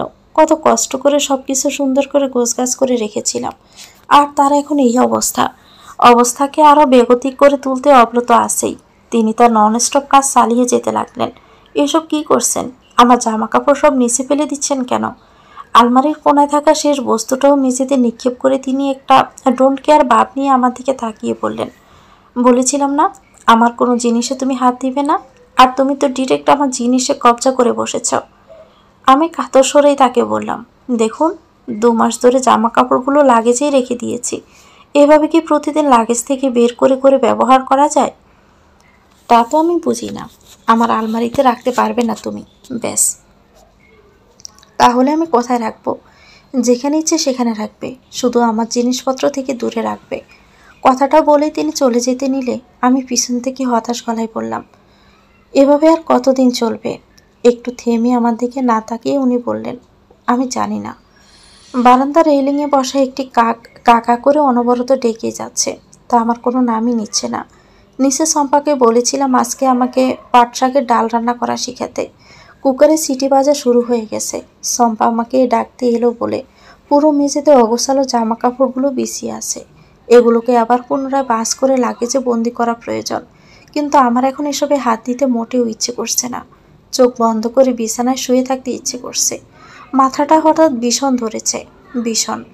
হুমায়ুন আহমেদ তার কোনো একটি বইয়ে বলেছিলেন, ঢাকা শহরের মানুষদের জ্যোৎস্না দেখানোর জন্য কোনো এক পূর্ণিমার রাতে পুরো শহরে লোডশেডিং করা উচিত। আজ সত্যিই মনে হচ্ছে এমনটি হলে বেশ হতো। শুধু বেশ না, খুব ভালো হতো। হঠাৎ করে পুরো শহরে এসে পড়তো গুটগুটে অন্ধকার। একটু আবছা আলোর অনুসরণে নগরের প্রত্যেকটি মানুষ ঘর থেকে বের হয়ে বিরক্ত মুখে আকাশের দিকে তাকাতো। আর মুহূর্তের মধ্যে বাকশূন্য হয়ে তাদের দৃষ্টি মাথার উপরের খোলা আকাশে বিদ্যমান শুভ্র আলোয় ঢাকা বিশাল ছাদটির দিকে তাকিয়ে আটকে যেত। সবাই মন ভরে বিরক্তকে পাশে সরিয়ে চন্দ্রবিলাস করত। ঢাকা শহরে বেরিয়ে উঠলেও গ্রামের পূর্ণিমার রাতের সাথে আমার পরিচয় ঘটেছে। ছোট থাকতে অহরহই যাওয়া হতো আমাদের গ্রামের বাড়িতে। অভ্র রুমে নেই। আমি একে একে বারান্দায় টুল টেনে রেলিংয়ে 2 হাতের উপর মুখ রেখে বসে আকাশের দিকে তাকিয়ে ওই ছাদটাকে দেখছিলাম। বারান্দার লাইট বন্ধ সত্ত্বেও বাগানের মাঝখানে থাকা সোডিয়াম লাইটের আলোয় ছাদের আলো বিরছে না। তবু ছাদ তো ছাদই, অসুন্দর শব্দটির সাথে কখনো লাগতে পারে না। অন্ধকার নিয়ে আমার দাদির একটি বিখ্যাত গল্প আছে। আমার এই দাদি আমার সাথে অনেক গল্প করতেন। সেই গল্পগুলোর মধ্যে কিছু কিছু গল্প আমার খুব সাংঘাতিক হতো। মাঝে মাঝে তিনি আমার সাথে ঘুমাতে আসতেন। ইরা আপু তখন উঠে গিয়ে অন্য রুমে ঘুমাতো। আর সেদিন রাতে দাদির গল্পের জ্বালায় আমার আর ঘুমই হতো না। দাদির সাংঘাতিক গল্পগুলোর মধ্যে বিখ্যাত গল্পটি হলো তার নিজের বাসর ঘরের গল্প। এই গল্পটি আমি বহুবার শুনেছি, তবুও দাদি জোর করে বারবার শোনাতে থাকতো। দাদির গল্পটি ছিল, আমি তখন মাত্র 15 বছরের খুকি, বুঝছস? আর তোর দাদাই ছিল পুরো জোয়ান তাগড়া বেটা। আমারে তোর দাদাই পছন্দ করেই আনছিল। তোর দাদাই বিয়ের আগে আমারে দেহ নাই। আমার বিয়ের দিন আমার সব চাচাতো খালাতো বোনরাও লগে গেছিল তোগো দাদার বাড়ি। সেদিন আসিল পুরো গুটগুটটা অমাবস্যার অন্ধকার। তোর দাদাই রুমে আইয়া বিছানায় বইবা মাত্রই বেড়ার পাক দিয়ে বাতাস আইয়া দিল কুপি নিভাইয়া। আমার মাথায় তখন এক হাত গোমটা দেওয়া। তো দাদাই গলা খাকড়ি দিয়ে একটা কাশ দিয়ে এরপর আমার নাম ধরে ডাকলো, হাসু, তুমি কিছু খাইছো তো? আন্দারে এমন ডরাইতেছিলাম, তবুও তো দাদার কথা হইনা আমার তখন পেট পাইটা হাসি আসতেছিল। বাসর করে কিনা খাওয়ানোর কথা জিগাই। এদিকে না যায় আমি কইলাম, বাতিটা নিভে গেল, একটু জ্বালাই দিয়া নিয়ে আসবেন। তো দাদাই তখন একটু হাসে কি কইল জানোস? কেন, আন্দারে কি তোমার ডর লাগে? গল্পের এর পরের অংশ আমি শুনতে পারতাম না, লজ্জায় পুরো জমে থাকতাম। কিন্তু দাদি স্বাভাবিকভাবে আনায়াসে তার বাসর ঘরের কাহিনী আমাকে শোনাতে থাকতো। আরে সেমনি শুন শুন, মজার ঘটনা তো গড়ছে বিয়ানে। তো দাদাই হক্কাল হক্কালে বাইর হইয়া বাজারে গেছিল। আমার হাউরিয়া ছিল পুরাই আস্ত বেজাত। বিয়ের পরদিনে একটা পুরন কাপড় পিনবা দিল। এই কাপড় পরে আমি বারান্দায় শুকনা কাপড় ভাঁজ করবার লাগছিলাম। এই সময় তো দাদা আইয়া আমার দিকে একটা আলতা শিশি বাড়াইয়া কয়, তোমাকেও হাসু বনি রে, এইটা একটু দিয়া দিও। আমি তো তোর দাদার গলা হুইনেই চিন্না গেছিলাম। মুখে আসল চাপা দিয়ে আমি তখন হাসতে হাসতে শেষ। বুঝছো সেমরি, তোর দাদাই মনে করছিল আমি মনে হয় হের হালি লাগি। রাইতে এত আদর্শ হাক জারি করলো, হ্যাঁ চেহারাও নাকি তখনও সে দেখে নাই। দাদির এই গল্প শোনায় যদি বলেও কখনো আপত্তি প্রকাশ করে ফেলতাম, তাহলে তো আর কথাই নেই। দাদি বলতো, সেমরি, এতটুকুতে এমন লজ্জা পাও? জামাই যখন বাসর ঘরে। দাদির এই ভয়ঙ্কর কথায় আমি চোখ বড় বড় করে ছিটকে উঠে বসে পড়তাম। কিন্তু দাদি আফসোসের ভঙ্গিতেই বলতো, বুঝছি, তোরে দিয়ে কিছুই হইতো না। তোর বাসর ঘরে দেখি আমারই থাউন লাগবো, তোরে হিগানির লাইগা। এখন মনে হচ্ছে ভাগ্যিস দাদি এখন নেই, না হলে এই মহিলা এমন অদ্ভুত ছিল। সত্যি সত্যি আমার বাসর ঘরে এসে পড়তো। আর তার এই নাতনির বাসর ঘরে যা হয়েছে, তার থেকে ওনার কোনো সুখকর অভিজ্ঞতা নিশ্চয়ই হতো না। আমার দাদি বাস্তবেই ছিলেন খুব অদ্ভুত মানুষ। তার মৃত্যুর সময় তিনি ছিলেন পুরো স্বাভাবিক। আমি তখন সবেমাত্র ক্লাস 9-এ উঠেছি। একদিন স্কুল থেকে ফিরে দেখি সবাই দাদির ঘরের সামনে ভিড় করে রেখেছে। আর দাদি স্বাভাবিকভাবে বিছানায় শুয়ে রয়েছেন। বাবা হঠাৎ একটু কেঁদে উঠল। আর তাতে দাদি ধমকে উঠে বললেন, এই কদু। বাবার নাম ছিল কাদের। দাদি ডাকতো কদু। তোর বাপে আমারে নিতে আইছে, আর এখন তুই এমন মাইয়া মানুষের মতো প্যাস প্যাস করে কানবি না তো কইলাম, না হলে কিন্তু ফিসাটা দিয়ে একদম মুখ পাশায় বাড়ি দিব। দেহি একটু কালমা পড়। দাদি যতই অদ্ভুত মানুষ থাকুক না কেন, আমার দাদি ছিলেন সাক্ষাৎ একজন ভালো মানুষ। আমি আমার জীবনে যতগুলো ভালো মানুষ দেখেছি, দাদি হলেন তাদের মধ্যে একজন। ক্লাস 7-এ পড়াকালীন একবার স্কুল থেকে ফিরে এসে আমি বেলকনিতে মন খারাপ করে বসেছিলাম। দাদি হঠাৎ পিছন থেকে এসে আমার মাথায় বেনি ধরে টান দিয়ে বলল, ওই সেমরি, এমন মুখ বার করে বইয়া আসোস কেন? জামাই গর্তন বাইর করে দিছেনি। কথাটা বলেই দাদি হাসতে লাগলো। আমি বললাম, জানো দাদি, আমাদের ক্লাসের একটি মেয়ে আছে, ওর নাম হচ্ছে স্নিগ্ধা। ওর বাবা কালকে অ্যাক্সিডেন্ট করেছে। ডাক্তার বলেছে অনেক টাকা লাগবে, না হলে নাকি বাঁচানো যাবে না। ওরা অনেক গরিব জানো। এখন ওর বাবার যদি কিছু হয়ে যায়, তাহলে ও বাবা বলে কাকে ডাকবে? তো স্কুল তো সবার থেকে টাকা উঠাই, তাহলে দেয় না কেন? উঠিয়েছে তো, কিন্তু সবাই দেয় 2 টাকা 5 টাকা। এতটুকুতে কি কিছু হয় বলো? আমার না খুব খারাপ লাগছে জানো। আমার কথায় দাদি কোনো জবাব না দিয়ে হঠাৎ করে উঠে গিয়ে আলমারি খুলে তার একটা সোনার আংটি নিয়ে এসে আমার হাতে দিল। আমার হাতে তুলে দিয়ে বলল, ওই সেমরিরে কইস এটা তার মার্তন দিতেও। হে আগের কালে সোনা, কোনো খাত নাই খা, ভালো টাকা পাইব। আমার চোখে পানি এসে পড়ল দাদির এই কাণ্ডে। দাদি আমার গালে একটা জোরে ঠুকনা মেরে তারপর বলল, এতটুকুতেই কান্দন হইয়া পড়ে? মাইয়া তুই বিয়ের দিন কি করবি? হঠাৎ করে আমার মনে হলো আমার পিছনে কিছু একটা আছে। মুহূর্তের মধ্যে ভয়ে আমার গা বেয়ে যেন একটা হিমশীতল স্রোত বয়ে গেল। ভূত না তো? উফ, কে বলেছিল একে একে এত রাতে অন্ধকার এখানে বসে থাকতে? ঘাড় ঘুরিয়ে যে দেখবো তাও ভয় করছে। যদি সত্যি সত্যি ভূত হয় আর আমার গাড় মটকে ফেলে। মনে মনে দোয়া দুরুদ পড়ে ধীরে ধীরে ডোক গিলে পিছনে গাড় ঘুরিয়ে তাকালাম। আবসা আলোয় পা থেকে মাথা পর্যন্ত চোখ উঠিয়ে একটি লম্বুস মূর্তির ন্যায় কিছুকে দাঁড়িয়ে থাকতে দেখে আচমকাই আমি চমকে ওঠা মুখ দিয়ে বললাম, ওহ। শব্দ করে উঠলাম। তাড়াতাড়ি বুকে থুতু দিয়ে নিলাম। কি হয়েছে? এমন চমকে উঠলে কেন? না মানে আমি ভেবেছিলাম ভূত। বসা থেকে উঠে আমি চুপচাপ দাঁড়িয়ে রইলাম। আর তিনি ফোন উঁচু করে নেটওয়ার্কের খোঁজ করতে লাগলেন। হঠাৎ লাইন পেয়ে ফোন কানে ধরে বলতে লাগলেন, hello hello mister Smith, can you hear me now? ফোনের ওপাশ থেকে, hello mister Abhra, what are you saying? I don't to tell you the project of our company. Hello hello hello mister Smith, what? তোর মাথা গাদা, আমি ঠোঁট চেপে pick করে হেসে দিয়ে আবার মুখ ঠিক করে ফেললাম। অভ্র ফোন কানে নিয়ে আমার দিকে একবার তাকিয়ে রুমের ভিতর চলে গেল। আমি কিছু মুহূর্ত সেখানে দাঁড়িয়ে থেকে দৌড়ে রুমে ঢুকতে গেলাম। আর ঠিক তখনই দরজার মুখে এসে অভ্রর মাথার সাথে জোরে বাড়ি খেলাম। খেয়ে নিচে পড়ে গেলাম।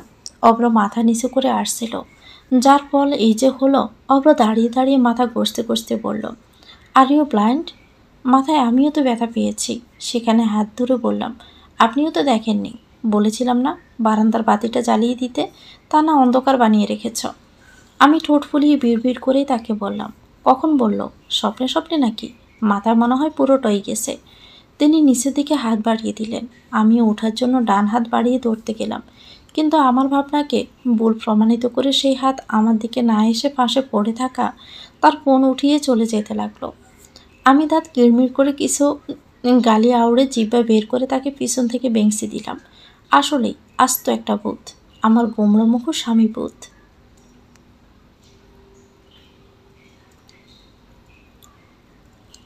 ডিম নিয়ে একটি বহুল প্রচলিত কথা আছে।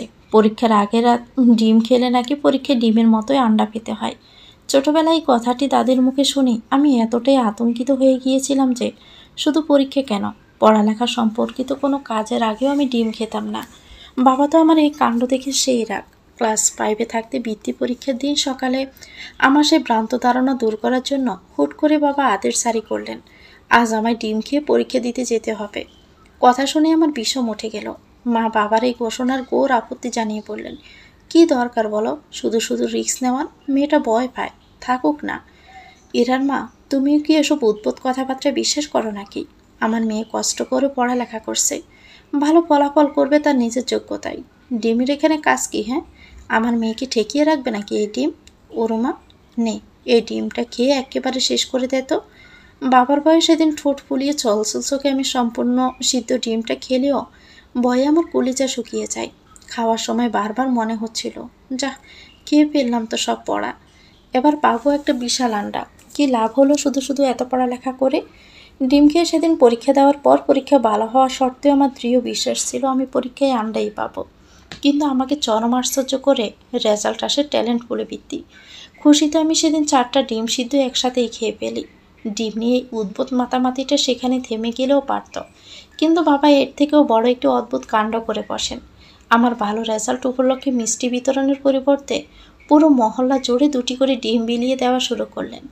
এলাকাবাসীর মুখ দেখার মতো ছিল যখন তারা বাবাকে ফ্রিজে করে ডিম দিতে দেখতে লাগলেন। হতবিহ্বল হয়ে সবাই মুখ হাঁ করে তাকিয়ে থেকে মুখের কথাই যেন হারিয়ে ফেলছিলেন। সকালে নাস্তার টেবিলে ডিম সিদ্ধ দেখে অনেকদিন পর আমার সে বিখ্যাত ডিমের ইতিহাস মনে করে আমি পিক করে হেসে দিলাম। তারপর হুঁশ ফিরে তাকিয়ে দেখি সবাই আমার দিকে তাকিয়ে আছে। সামনে মুখ বরাবর বসা অভ্র বাস করে মুখের সামনে চামচ তুলে তাকিয়ে আছে।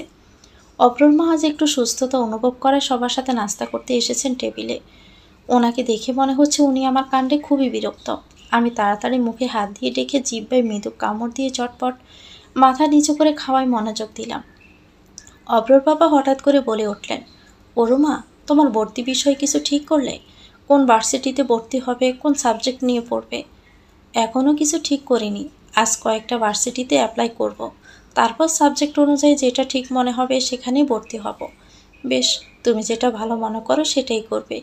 এবছর দেশের পরিস্থিতি ভালো না থাকার কারণে ভর্তির কার্যক্রমটা এতদূর পিছিয়ে গেল।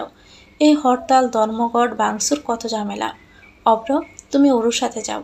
অরুর ভর্তি বিষয়ে সব কাজ তুমি দেখবে। ও একা একা সামলাতে পারবে না।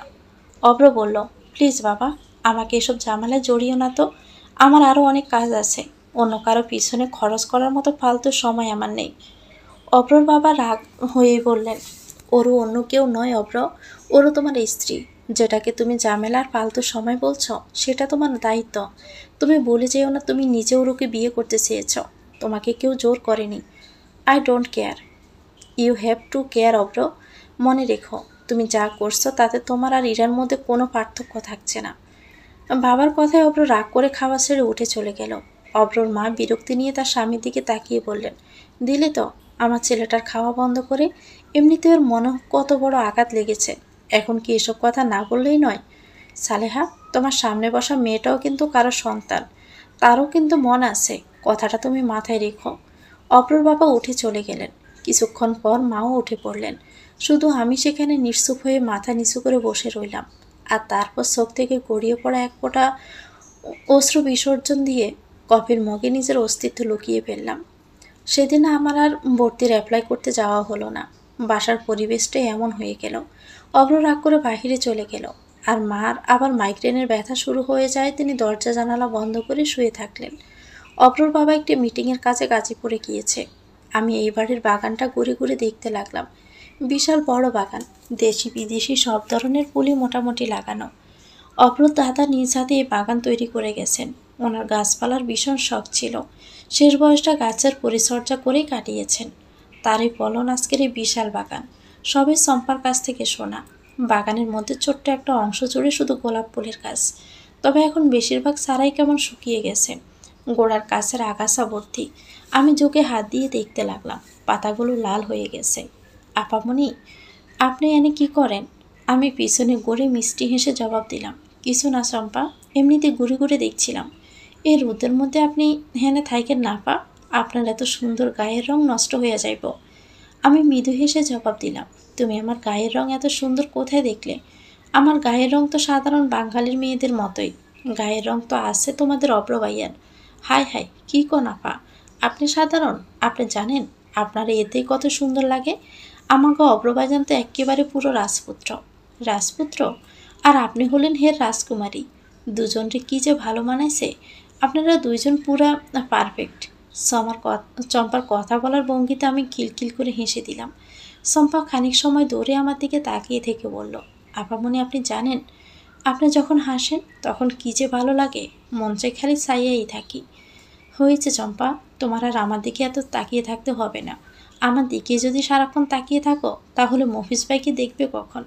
চম্পা মুখে ওড়না চাপা দিয়ে হেসে বলল, যান আপামনি, আপনি এটি কন। হয়েছে চম্পা, এখন আর তোমাকে এত লজ্জা পেতে হবে না।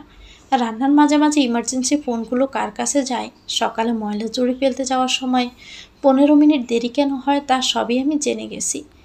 চম্পা লজ্জায় আটখানা হয়ে বলল, আপামনি, আপনি বুঝলেন কেমনে? আমি সবই বুঝি চম্পা, সব বুঝি। তোমার লাজুক প্রেমের গল্প। তারপর আঙ্গুল গোল করে আমি চম্পার স্টাইলেই বললাম, তোমরা দুজনেই পুরো পারফেক্ট। চম্পা আর আমি দুজনেই একসাথে হেসে দিলাম। আচ্ছা চম্পা, এই গোলাপের গাছগুলো এমন শুকিয়ে গেছে কেন? অন্য গাছগুলো তো ঠিকই আছে। এই গাছগুলোর কি কোনো যত্ন নেওয়া হয় না?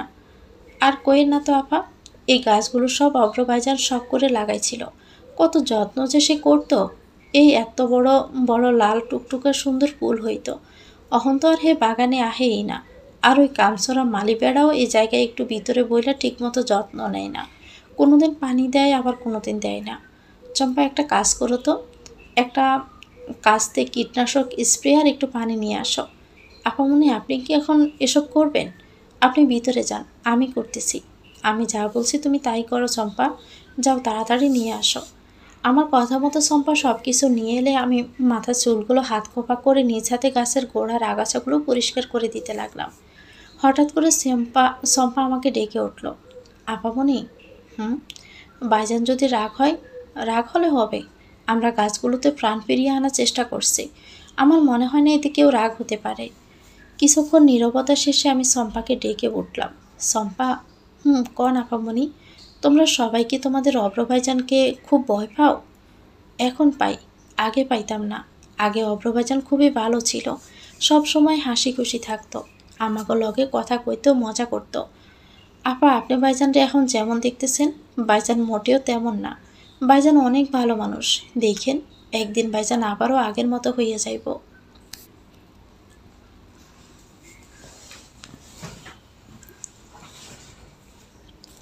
আমি চম্পার কথার কোনো জবাব না দিয়ে মাটিগুলো আলগা করায় মনোযোগ দিলাম।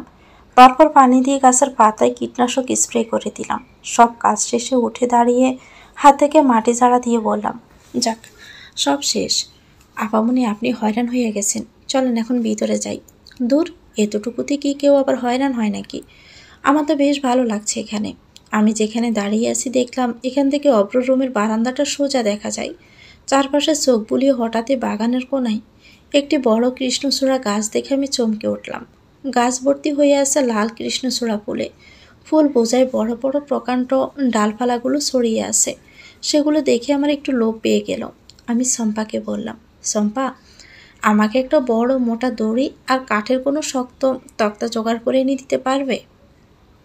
কেন কেন পারুম না? আপামনি, আপনি এনে দাঁড়ান, আমি এক্ষুনি আসতেছি। এই বলে শম্পা দুলতে দুলতে চলে গেল। আমি ছুটে গাছতলায় চলে গেলাম। গাছতলাটা কি সুন্দর ছায়ায় ভরা। নিচে ঘাসের ওপর শিউলি ফুল পড়ে ভরে আছে। কিছুক্ষণ পরে শম্পা ফিরে এলো দড়ি নিয়ে। সাথে এই বাড়ির ড্রাইভার মফিজ ভাইকেও নিয়ে এসেছে। মফিজ ভাই, আপনি এসেছেন ভালো হয়েছে। এই দড়িটি ওই মোটা ডালটির সাথে বেঁধে আমাকে একটু দোলনা বানিয়ে দিন না। বাবি সাহেব, আমি এক্ষুনি করতেছি। শম্পা পাশ থেকে মফিজ ভাইকে একটা সিমটি মেরেই বলল, এই, তুমি বাবি সাহেব কওকে? হ্যাঁ, দেখো না আমি আপামনি কইয়া ডাকি, তুমিও তাই কইবা। আমি ওকে হেসেই বললাম, সমস্যা নেই, যার যেটা বলে ইচ্ছে হয় তোমরা সেটা বলেই ডেকো, কেমন?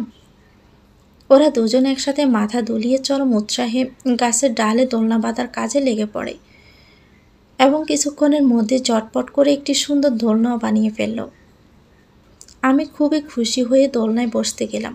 চম্পা বলে উঠল, আপামনি, বাগানের মধ্যে তো একটা বড় দোলনা আছেই, আপনি তো সেটাতেই আরাম করে বসতে পারতেন। যে মজা গাছের ডালের সাথে বাঁধা দোলনায় পাওয়া যায়, সেই মজা কি আর ওসব একটুখানি লোহা শিকলে ঝোলানো দোলনায় কি পাওয়া যায়? এটা একেবারে ঠিক কথা কইছেন আপামনি। আমরা আগে কত গ্রামে থাকতে এমন দোলনা বানাইয়া চড়তাম, অনেক মজাও লাগতো।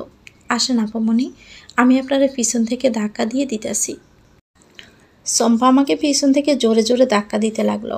দোলনাটি গাছের অনেক উঁচু একটি ডালের সাথে বাঁধায় অনেক লম্বা হয়েছে, যার ফলে অনেক সামনে পর্যন্ত অগ্রসর হচ্ছে।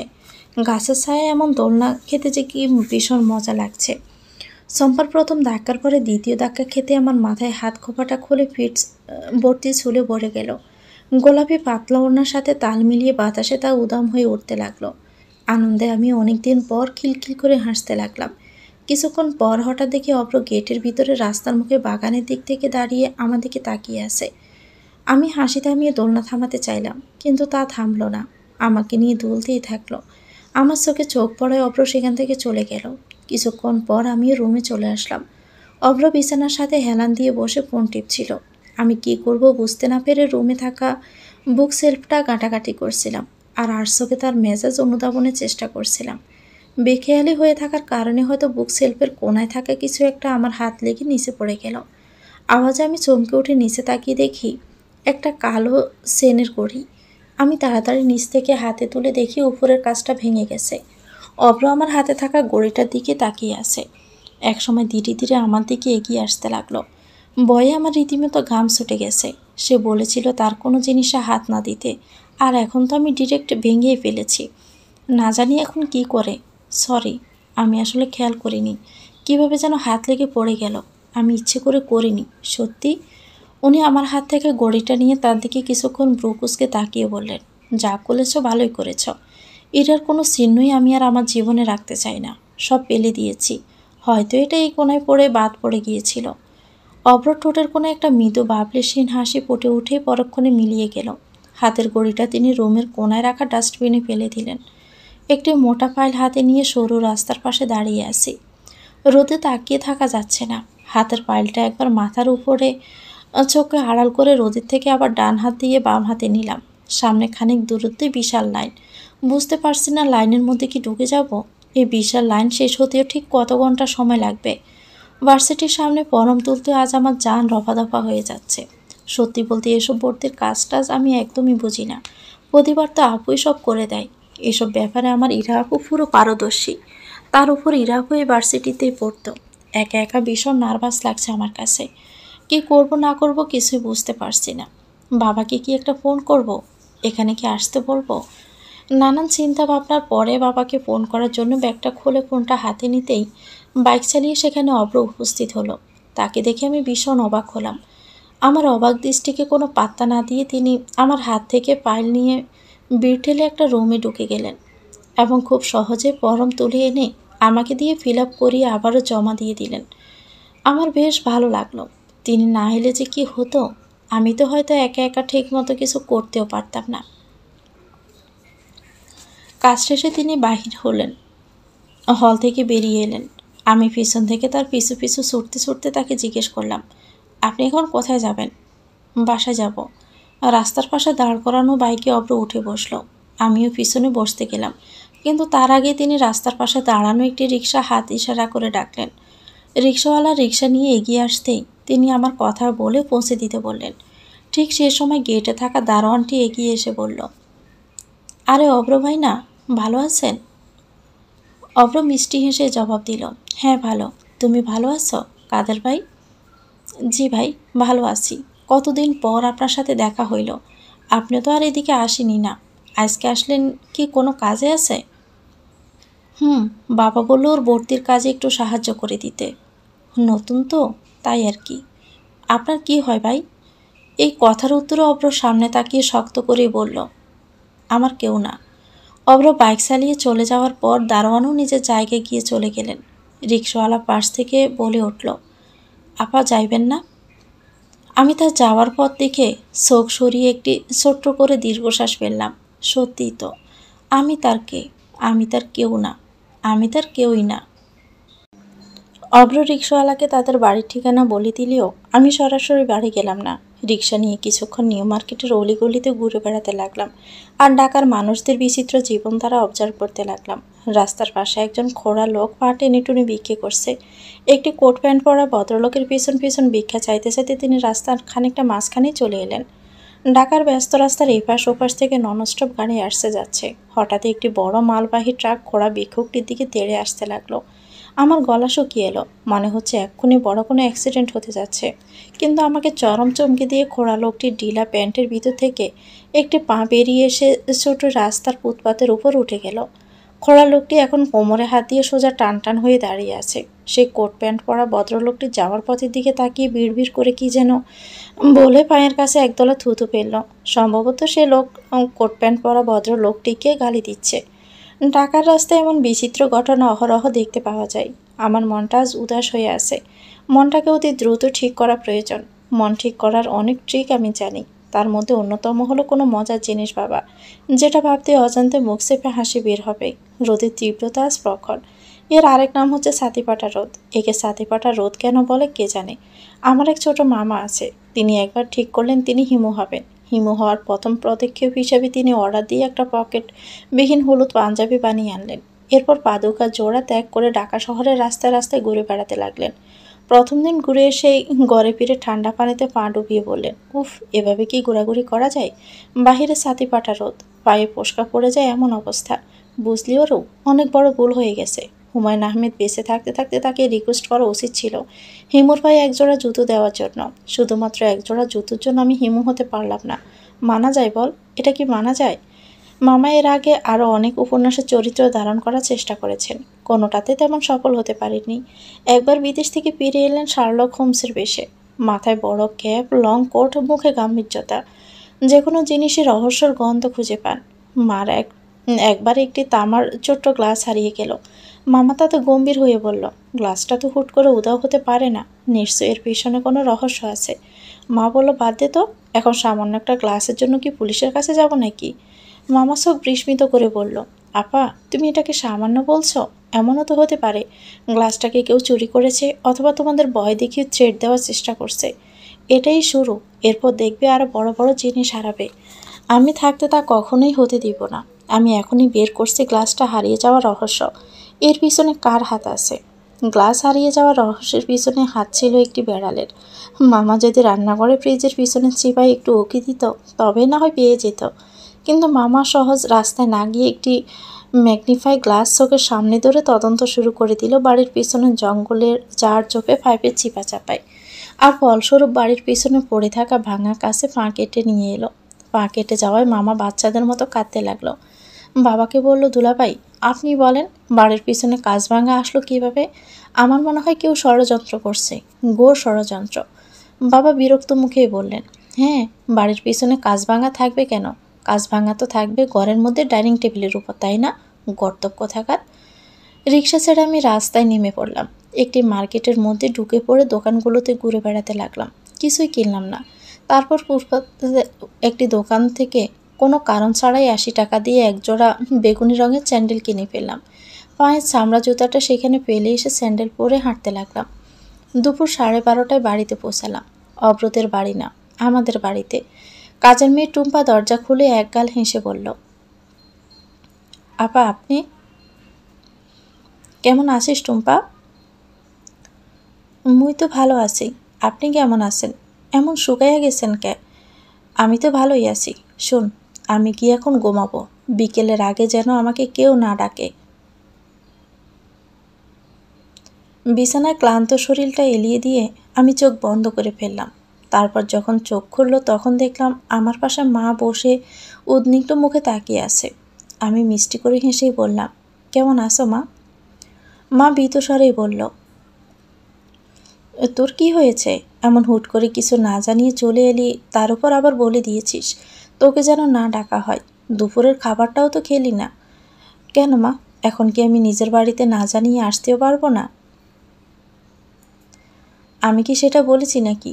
তুই আসবি না তো কে আসবে? চল উঠ, কিছু খেয়ে নিবি। এখন ইচ্ছে করছে না মা, পরে না হয় খেয়ে নিব। ওরু, তোর কি কিছু হয়েছে? কি আবার হবে মা, তুমি না খুব বেশি বেশি টেনশন করো। তুই আবার উঠে কোথাও যাওয়ার জন্য ঠিক হচ্ছিস। বিকেল হয়ে গেল, ওই বাড়িতে যেতে হবে না? এখনই চলে যাবি? কিছু খেয়ে যা, আমি তোর বাবাকে গাড়ি ঠিক করতে বলে দিব। না থাক, আমি চলে যেতে পারবো। আচ্ছা মা, ইরা আপু কি তোমাদেরকে ফোন করেছিল? ওই মেয়ের কথা কখনো মুখেই আনবি না। কোন পাপের শাস্তির জন্য যে এমন মেয়ের মা হলাম আমি, ওর জন্যই তো সব কিছু হলো। তোকে এভাবে বিয়ে দিতে হলো, পুরো সংসারটাকে মেয়েটা শেষ করে দিল। মা আসলে চোখের পানি মুছলেন। আমি আর কিচ্ছু বললাম না।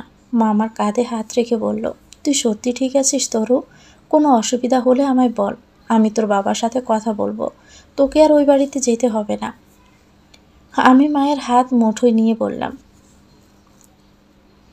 মা আমার কিচ্ছু হয়নি, তোমাকে এসব কিছুই করতে হবে না। মা হঠাৎ করে গম্ভীর হয়েই বলল, তুই কি অব্রকে ভালোবেসে ফেলেছিস? আমি মাকে বললাম, প্রশ্নটা এখানে ভালোবাসার জন্য নয় মা। আমি জানি না আমি তাকে ভালোবাসি কি না, শুধু এতটুকু জানি সে যে ক্ষত আমার বোন তার মধ্যে সৃষ্টি করে গেছে, সেই ক্ষত আমি ভরাবো। অব্রদের বাড়ি পৌঁছাতে প্রায় বিকেলে শেষ হয়ে এলো। রুমে প্রবেশ করে দেখলাম অব্র মাথায় হাত দিয়ে বিছানায় শুয়ে আছে। আমার উপস্থিতি টের পেয়েও কিচ্ছু বলল না। একটা মানুষের দুপুরে পৌঁছানোর কথা ছিল, কিন্তু সে এসেছে বিকেলে। তবুও অব্রর এই নিয়ে কোনো মাথা ব্যথা নেই। আমাকে কোনো প্রশ্ন পর্যন্ত করলো না। আমি যদি আজ আর নাই বা ফিরতাম, তবুও হয়তো এ বাড়ির কারো কোনো চিন্তাই হতো না। একটু পর অব্র উঠে দাঁড়ালো, তার চোখগুলো লাল হয়ে আছে। আমাকে পাশ কাটিয়ে উনি বাহিরে চলে গেলেন। আমি সোফায় বসে পড়লাম। যতটুকু মন খারাপ ছিল এখন যেন তা আরও দ্বিগুণ হয়ে গেল। ব্যাগ খুলে একটি ছবির ফ্রেম বের করে তাকিয়ে রইলাম। ছবিটা ওই বাড়ি থেকে নিয়ে এসেছি। আমার মা, বাবা আর দাদির একটি ছবি। দাদির শেষ ছবি ছিল এটা। এর কিছুদিন পরে দাদি মারা যায়। ছবিটি দেখলেই মনে হয় না দাদি আর আমাদের মধ্যে নেই। আমার খুব প্রিয় একটি ছবি। ছবিটা তুলে দিয়েছিল ইরা আপু। ছবির ফ্রেমটা সোফার উপর রেখে আমি নিচে গেলাম। চম্পা আমায় দেখে হন্তদন্ত হয়ে এসে বলল, আপামনি, আপনি আজ সকাল তুন কই ছিলেন জানেন? আজ যে কী হইছে? কি হয়েছে? আপনি আহনের একটু আগে অব্র বাইজানের কিছু বন্ধু আইছিল বিদেশতন। তারা তো জানেই না বাইজানের আপনার লগে বিয়ে হয়েছে। তারা আইয়েই বাইজানরে আপনার বোনরে লইয়া দুষ্টামি করতে লাগলো। ইরা ভাবি কইয়া ডাক পাড়তেছিল। আরও কত কথা হেগো কলেজের পুরান দিনের কথা কইতেছিল। এরপর হেরা যখন সব জানতে পারে, এরপর সবাই অব্র বাইজানরে সান্ত্বনা মন্ত্রণা দিয়ে চলে গেছে। বাইজানে মেলা কষ্ট পাইছে। চম্পার কথায় বুঝতে পারলাম তার চোখ কেন লাল হয়েছিল। নিশ্চয়ই ইরাপুর কথা মনে করে কাঁদছিল। ভাবতে ভাবতে বেখেয়ালি হয়ে রুমে প্রবেশ করলাম। কিন্তু রুমে প্রবেশ করতে যা দেখলাম তাতে আমি পুরো স্তব্ধ হয়ে গেলাম। অব্র আমার সেই ছবিটা প্রেম থেকে বের করে ছিঁড়ে কুটি কুটি করে ফেলেছে। দাদির সে স্মৃতি ছিল এটা, সেটাও সেভাবে নষ্ট করে ফেললো। আমার ভীষণ রাগ হয়ে গেল। রাগে কষ্টে চোখ থেকে পানি বের হতে লাগলো।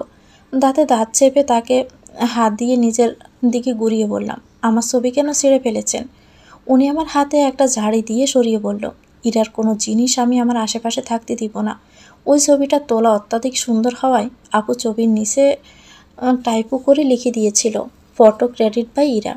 আর এতটুকুই এই ছবির জন্য কাল হলো। ইরার কোনো জিনিস আপনি আপনার আশেপাশে রাখতে চান না, অথচ তার বোনটাকে কেন নিজের সাথে বেঁধে রেখেছেন, নিজের বাড়িতে নিয়ে এসেছেন? বলুন, এটা কিভাবে সহ্য হচ্ছে? তিনি জবাব না দিয়ে মুখ ঘুরিয়ে নিলেন। আমি তার সামনে গিয়ে আবারও বললাম, কি হলো বলুন, কথা বলছেন না কেন? অব্রর আগে কটমট করে তাকিয়ে বলল, শাস্তি দিতে। শাস্তি? আমি একা কেন কষ্ট পাবো? ওকেও পেতে হবে কষ্ট। পাচ্ছে সে কষ্ট? সে তো অস্ট্রেলিয়া থেকে জানে এখানে কি হচ্ছে। আপনার তাকে কষ্ট দেওয়া, তাহলে সেখানে আমাকে কষ্ট দিচ্ছেন কেন? আমার জীবন কেন নষ্ট করে দিলেন? কারণ তুমি ইরার বোন। ওর দোষের প্রভাব তোমাকে তো ভুগতেই হবে। কেন? আমি কেন ভুগব? আমি আপনাদের সম্পর্কে কি কখনো ছিলাম? নাকি আপনাদের কমিটমেন্টের আমিও একটা অংশ ছিলাম? আমি বলেছিলাম আপনাকে আপুর সাথে প্রেম করতে। আপনাদের সম্পর্কের শুরুতে না শেষে কোনো কিছুর মধ্যেই তো আমি কখনোই ছিলাম না। তাহলে এখন কেন একজনের অন্যায়ে আপনি আমাকে এর মধ্যে টেনে আনলেন? যা হয়েছে তাতে আমার কি দোষ বলুন? বলতে বলতে আমি কেঁদে ফেললাম। আমাকে এসব ইমোশনাল কথা বুঝিয়ে কোনো লাভ নেই। এক বোনের ট্রাপে পড়েছি বলে ভেবো না আরেক বোনের ট্রাপেও পড়ব। আমি শক্ত হয়ে হাত দিয়ে চোখের পানি মুছে বললাম, আমাকেই এত কষ্ট দিয়ে আবার আমাকেই বলছেন আমি আপনাকে ট্র্যাপে ফেলার চেষ্টা করছি? এরা আপু আপনার সাথে অন্যায় করেছে, কিন্তু আপনি এখন আমার সাথে যা করছেন তা কি ঠিক? আপনি কি অন্যায় করছেন না? 4 বছরে নিজে কেন বুঝতে পারলেন না আপনি যে মানুষটির সাথে সম্পর্কে আছেন সে মানুষটি কেমন, আপনাকে সে সত্যিকারের ভালোবাসে কিনা? এখন আমায় দোষ দিচ্ছেন? কি ভালোবেসেছেন যে মানুষটাকে বুঝে উঠতে পারলেন না? আমার কথায় অব্র প্রচণ্ড রাগে একটি হুঙ্কার দিয়ে টি টেবিলে রাখা পানি ভর্তি জগটা ফ্লোরে ছুঁড়ে ভেঙে ফেললেন। আমাকে শক্ত করে দৌড়ে চেঁচিয়ে বললেন, চুপ, একদম চুপ। আমার ভালোবাসা নিয়ে যদি আর একটা কথা বলেছ, তাহলে তোমার জীবন আমি নরক বানিয়ে দিব বলে দিলাম। আমার যন্ত্রণায় তোমাকে পোড়াবো। আমি অশ্রু ছেড়ে দিয়ে একটা তাচ্ছিল্যের হাসি দিয়ে বললাম, আপনি একটা নিষ্ঠুর। ইরাপুর আপনাকে এভাবে ধোঁকা দেওয়া, আপনার জন্য আমার খুব কষ্ট লেগেছিল। ভেবেছিলাম একটা ভালো মানুষের সাথে খুব খারাপ একটা অন্যায় হয়ে গেছে, কিন্তু এখন আর সেই কষ্টটা আমার লাগছে না।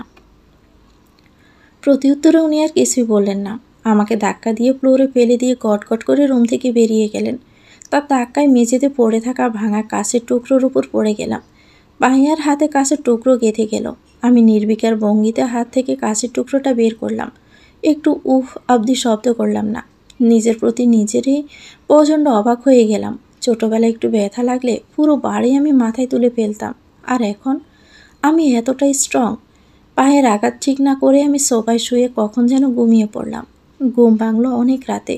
পায়ে একটু তীক্ষ্ণ ব্যথা অনুভব হওয়ায় আমি চোখ খুলে উঠে বসে দেখলাম অব্র আমার পা ধরে কাছের টুকরোটি বের করে ফেলেছে, আর এখন ড্রেসিং করার চেষ্টা করছে। আমি প্রচণ্ড অবাক হয়ে তার দিকে তাকিয়ে রইলাম, আর উনি মাথা নিচু করে ওনার কাজ করে যেতে লাগলেন। আমার মাথা নিচু করায় তার মুখের ভাবভঙ্গি ঠিক আমি বুঝতে পারছি না। উনি আমার পা ধরায় আমার একটু অস্বস্তি লাগতে লাগলো। আমি পা সরিয়ে নিতে চাইলাম, কিন্তু তিনি দিলেন না। আমি অস্পষ্ট স্বরে কিছু বলে ওঠার আগেই উনি হঠাৎ আমাকে জড়িয়ে ধরে কেঁদে উঠলেন। আমি তো হতভম্ব হয়ে রইলাম। কিছুক্ষণ পর আমাকে ছেড়ে মাথা নত করে আমার হাত দুটো তার হাতের মুঠোয় নিয়ে বললেন, I am so sorry Aru. আমি তোমার সাথে সত্যি অনেক বড় অন্যায় করে ফেলেছি, যেখানে তোমার কোনো দোষই ছিল না। আমি সত্যি ভীষণ লজ্জিত। আমি কি বলবো কিছু বুঝতে পারছি না, শুধু বিস্মিত চোখে তাকিয়ে রয়েছি। অব্র বলতে লাগলো, তোমার কাছে মাপ চাওয়ার মতো মুখও আমার নেই। আমি তোমার ক্ষমার যোগ্যও না। সত্যি বলতে কি জানো, ইরার আমাকে ছেড়ে যাওয়ার পর আমার মাথা কাজ করা একদম বন্ধই করে দিয়েছিল। আমি কি করছি কি বলছি তার কিছুই আমি বুঝতে পারছিলাম না।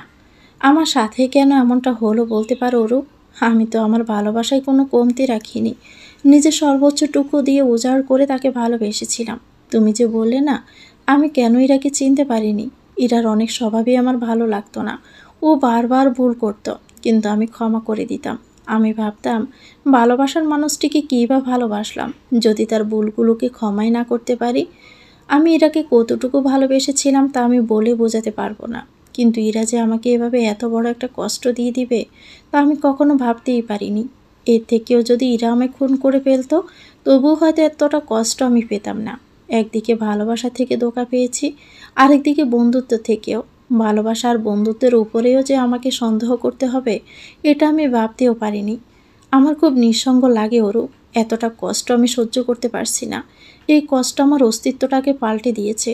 এরা দেওয়া কষ্টের আঘাতে আমিও পুরো আবেগশূন্য হয়ে পড়েছিলাম। আমার শুধু মনে হতো আমার সাথে অন্যায় হয়েছে, আর এর জন্য সবাই দায়ী। কোনটা ঠিক আর কোনটা ভুল তা বোঝার ক্ষমতা আমি হারিয়ে ফেলছিলাম। কাউকে বিশ্বাস হচ্ছিল না। বাবা ঠিকই বলেছিল, আমি যা করেছি তাতে আমার আর ইরার মধ্যে কোনো পার্থক্য নেই। আমি সত্যি একটা নিষ্ঠুর, খুবই নিষ্ঠুর। জেদের বশে অন্ধ হয়ে তোমার জীবনটা আমি নষ্ট করে ফেললাম। আমি নিজেকে এর জন্য কখনো ক্ষমা করতে পারবো না ওরু, কখনোই না। অব্রর চোখ থেকে প্রথম ইরা আপুর জন্য অশ্রু না দেখে অনুতপ্তের অশ্রু ঝরতে দেখেছি। আজকে আর তিনি লুকিয়ে চুপিয়ে কাঁদছেন না, আমার সামনে অজোর দ্বারায় কান্না ভেঙে পড়ছেন। তাকে থামানোর জন্য অনেক কিছু বলতে চাইলেও আমি বলতে পারছি না। আবেগে কথাগুলো গলায় আটকে আসছে। ওনার কান্না দেখে এখন যে আমারও চোখে পানি চলে এসেছে। খুব বুড়ো ঘুম ভাঙতে চোখে পড়ল অব্র সাদা পাঞ্জাবি গায়ে নামাজ পড়ছে। আমি উঠে বসলাম। এই প্রথম তাকে আমি নামাজ পড়তে দেখেছি। অব্রর বাবা আমাকে বলেছিল অব্র আগে নিয়মিতই নামাজ পড়তো, শুধু ইরাপুর ছেড়ে যাওয়ার পর থেকে বাদ দিয়েছে। আমিও অজু করে নামাজ নিয়ে তার পাশে দাঁড়িয়ে পড়লাম। নামাজ শেষে সালাম ফিরিয়ে দেখতে পেলাম তিনি এখনও মোনাজাত দিচ্ছেন। আল্লাহর কাছে আমি শুধু এই দোয়াই করলাম, অব্র যেন তার আঘাতটা বলে আবার স্বাভাবিক জীবনে ফিরে আসতে পারে। উনি দীর্ঘ মোনাজাত শেষ করে আমার দিকে তাকিয়ে একটা ফ্যাকাশে হাসি দিল আর বলল, জানো ওরু, ওই ঘটনার পর থেকে আমি দুটো বড় পাপ করে ফেলেছি। একটি হলো আমি মদ খেয়েছি, এটা হারাম। আর আরেকটি হলো তোমার সাথে অন্যায় করেছি। আমার নিজেকে প্রচণ্ড খারাপ মানুষ মনে হচ্ছে ওরু, প্রচণ্ড খারাপ। আল্লাহ আমাকে বোধহয় কখনোই মাফ করবেন না। তুমিও আমাকে মাফ করো না। আমার এটাই প্রাপ্য। আপনি শুধু শুধু নিজেকে এতটা দোষারোপ কেন করছেন? আপনি অনুতপ্ত হলে আল্লাহ নিশ্চয়ই আপনাকে ক্ষমা করে দিবেন, কারণ তিনি দয়ালু এবং মহান। আর আমি তো আপনাকে কখনো অপরাধীই ভাবিনি, তাহলে ক্ষমা করব কি? সেটা তো কাল একটু রাগের মাথায় বেশি বেশি বলে ফেলেছিলাম। না, তুমি বেশি বেশি বলনি, যা বলেছ একদম ঠিকই বলেছ। আমি সত্যি তোমাকে অনেক কষ্ট দিয়েছি। আমার জেদের কারণে তোমার জীবন নষ্ট করেছি। তোমারও নিশ্চয় কিছু স্বপ্ন ছিল জীবন নিয়ে, যা আমার কারণে শেষ হয়ে গেল। আমি জানি এখন চাইলেও আমি তোমাকে আর আগের জীবন ফিরিয়ে দিতে পারবো না। সমাজ তা হতেও দিবে না, একটা মেয়ের জন্য তো কখনোই না।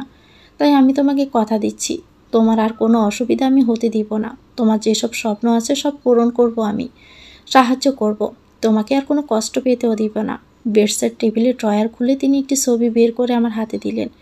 এটা সেই ছবি যেটা কাল অব্র ছিঁড়ে ফেলেছিল। ছবিটা খুব ভালোভাবে জোড়া লাগানো হয়েছে। আমি অবাক হয়ে গেলাম, এত কুটি কুটি করে ছেঁড়া ছবিটা তিনি আবার কিভাবে জোড়া লাগিয়ে ফেললেন। কাল সারা রাত বসে বসে নিশ্চয়ই এই করেছেন। নিচে গিয়ে সম্পাদ থেকে জানতে পারলাম রাতে অব্রর বাবা এসেছেন। নিজের হাতে চা বানিয়ে আমি তার রুমে গেলাম। বাবা চশমা চোখে একটা ফাইল দেখছেন। এতদিন অব্রর বাবা আর আমার মধ্যে অনেকটা বন্ধুর মতোই সম্পর্ক হয়ে গেছে। মানুষটা ভীষণ ভালো। বাবা, অব্রর বাবা চমকে তাকিয়ে হেসে বললেন, আয় মা, বস এখানে। আমি তার সামনে টি টেবিলে চায়ের কাপটি রেখে বসে অভিযোগের সুরে বললাম, আপনি না কাল রাতেই ফিরলেন, এখন আবার অফিসের কাজ নিয়ে বসে পড়েছেন। একটু বিশ্রাম না করলে কীভাবে চলবে? অব্রর বাবা হেসে ফেললেন, তুই তো দেখি পুরোই মা হয়ে গেছিস আমার। তোর কথায় আমার আম্মার কথা মনে পড়ে গেল। আমার বাবাও তাই বলে আমাকে দেখলেই নাকি তার মার কথা মনে পড়ে যায়। তা তো বলবেই, কারণ তুই যে একটা লক্ষ্মী মেয়ে। বুঝেছি, কিন্তু আপনি এখন এগুলো রাখুন, এত কাজ করতে হবে না। আর এগুলো কোনো কাজ হলো? বয়স থাকতে আরও কত কাজ করেছি। এই পুরো বিজনেসটা দাঁড় করিয়েছি। আমার বাবা ছিলেন কৃষক, পড়তে দেখলে বই ছুঁড়ে ফেলে দিয়ে কাস্তে হাতে ধরিয়ে মাঠে নিয়ে যেতেন। তার ভিতর লুকিয়ে লুকিয়ে পড়ালেখা করে আজ এখানে এসেছি। ভেবেছিলাম বুড়ো বয়সে ছেলের হাতে সব কিছু দিয়ে নিশ্চিন্ত হব। প্রথম প্রথম তো অব্র একেই সব দায়িত্ব পালন করা শুরু করেছিল, কিন্তু এখন। কথাগুলো বলে অব্রর বাবা একটি দীর্ঘশ্বাস ফেললেন। আমি বুঝতে পেরেছি তার মন খারাপ হয়ে গেছে। মা, কথা ঘোরানোর জন্য আমি বললাম, কাল যে গাজীপুর থেকে আসলেন, আমার জন্য কি এনেছেন? এনেছি তো, একটু দাঁড়া। আলমারি থেকে একটা চকলেটের বক্স বের করে বলেন, এই নে তো চকলেট। চকলেট তুই এত পছন্দ করিস? চকলেট সব মেয়েরাই পছন্দ করে, কিন্তু আমি সব থেকে বেশি যেটা পছন্দ করি তা হলো ফুচকা। ফুচকার কথা মনে পড়লে খেতে ইচ্ছে করে। কি যে মজা! তুই ফুচকা এত পছন্দ করিস, আগে বলবি তো। দরকার হলে তোর জন্য বাড়ির সামনে আমি একটা ফুচকার দোকানই বানিয়ে দিব। তাহলে তো দরকার নেই, একদিন বিকেলে আমাকে ফুচকা খাওয়াতে নিয়ে যাবেন, তাতেই হবে। আপনাকে খাইয়ে দেখাবো ফুচকা আসলেই কত মজা। ঠিক আছে ঠিক আছে, তাহলে সেই কথাই না হয় রইল। আমি চলে আসছিলাম, হঠাৎ করে অব্রর বাবা আমাকে পিছন থেকে ডেকে বলে উঠলেন, কি রোরু, তুই এমন খুঁড়িয়ে খুঁড়িয়ে হাসছিস কেন? বাবা বুঝে ফেলায় আমি ভয় পেয়ে গেলাম। আমি হেসে বললাম, ও একটু লেগেছিল বাবা, তেমন কিছু না। বাবা হঠাৎই গম্ভীর হয়ে বললেন, অব্র কি কিছু করেছে? আপনার এমন কেন মনে হচ্ছে? কি জানি মা, আজকাল যেমন হয়ে গেছে ছেলেটা, কোনো কিছুতেই আর বিশ্বাস করতে পারছি না। আপনার ছেলে অনেক ভালো, আপনি শুধু শুধু এমনটা ভাবছেন। ভালো হলেই ভালো। আমার সাথে এই মুহূর্তে পৃথিবীর অষ্টম আশ্চর্যের মতো একটি ব্যাপার ঘটে গেছে। আমার জামা কাপড় সব চুরি হয়ে গেছে। প্রথমে একটি নীল রঙের ওড়না লাগেজ থেকে বের করার জন্য আমি লাগেজ সচরাচর যেখানে রাখি সেখানে গিয়ে দেখি আমার লাগেজ নেই। তারপর পুরো রুম তন্ন তন্ন করে খুঁজে দেখি কোথাও নেই। অবশেষে আলমারির পাশে চিপা থেকে লাগেজ উদ্ধার হলো, কিন্তু লাগেজ উঠিয়ে দেখি পুরো হালকায় ঠনঠন করছে। ভিতরে কোনো জামা কাপড় তো দূরে থাক, একটা সুতা অবধি নেই। তার মানে নিশ্চয়ই চুরি হয়েছে। কিন্তু ভাবনার বিষয় হলো, এই বিশাল বাড়িতে এত কিছু থাকতে চোর আমার জামা কাপড়েই শুধু নিল কেন? আমার জামা কাপড় তার এত পছন্দ হয়েছে, আর নিল তো নিলই, একটা সুতা পর্যন্ত ছেড়ে গেল না। কি সাংঘাতিক ব্যাপার! এই ভয়ঙ্কর সংবাদ চম্পাকে জানানোর জন্য আমি আতঙ্কিত হয়ে চিৎকার করে জেগে উঠলাম, চম্পা! অব্র রমেশ একটা ধমক দিয়ে বলল, এই, এমন চেঁচাচ্ছ কেন? আমি আতঙ্কিত হয়ে বললাম, আমার জামা কাপড় সব চুরি হয়ে গেছে। হোয়াট? হ্যাঁ, সত্যি বলছি। আমি পুরো রুম তন্ন তন্ন করে খুঁজে ফেলেছি, আর দেখুন, লাগেজও পুরো পাকা। তিনি বিরক্ত হয়ে বললেন, চোর কখনো এত কাঠখোট্টা পুড়িয়ে জামা কাপড় চুরি করতে আসে না। তাই তো ভাবছি, দুনিয়ায় এত কিছু থাকতে আমার জামা কাপড়ের সাথে কি কারো কোনো শত্রুতা থাকতে পারে বলুন তো?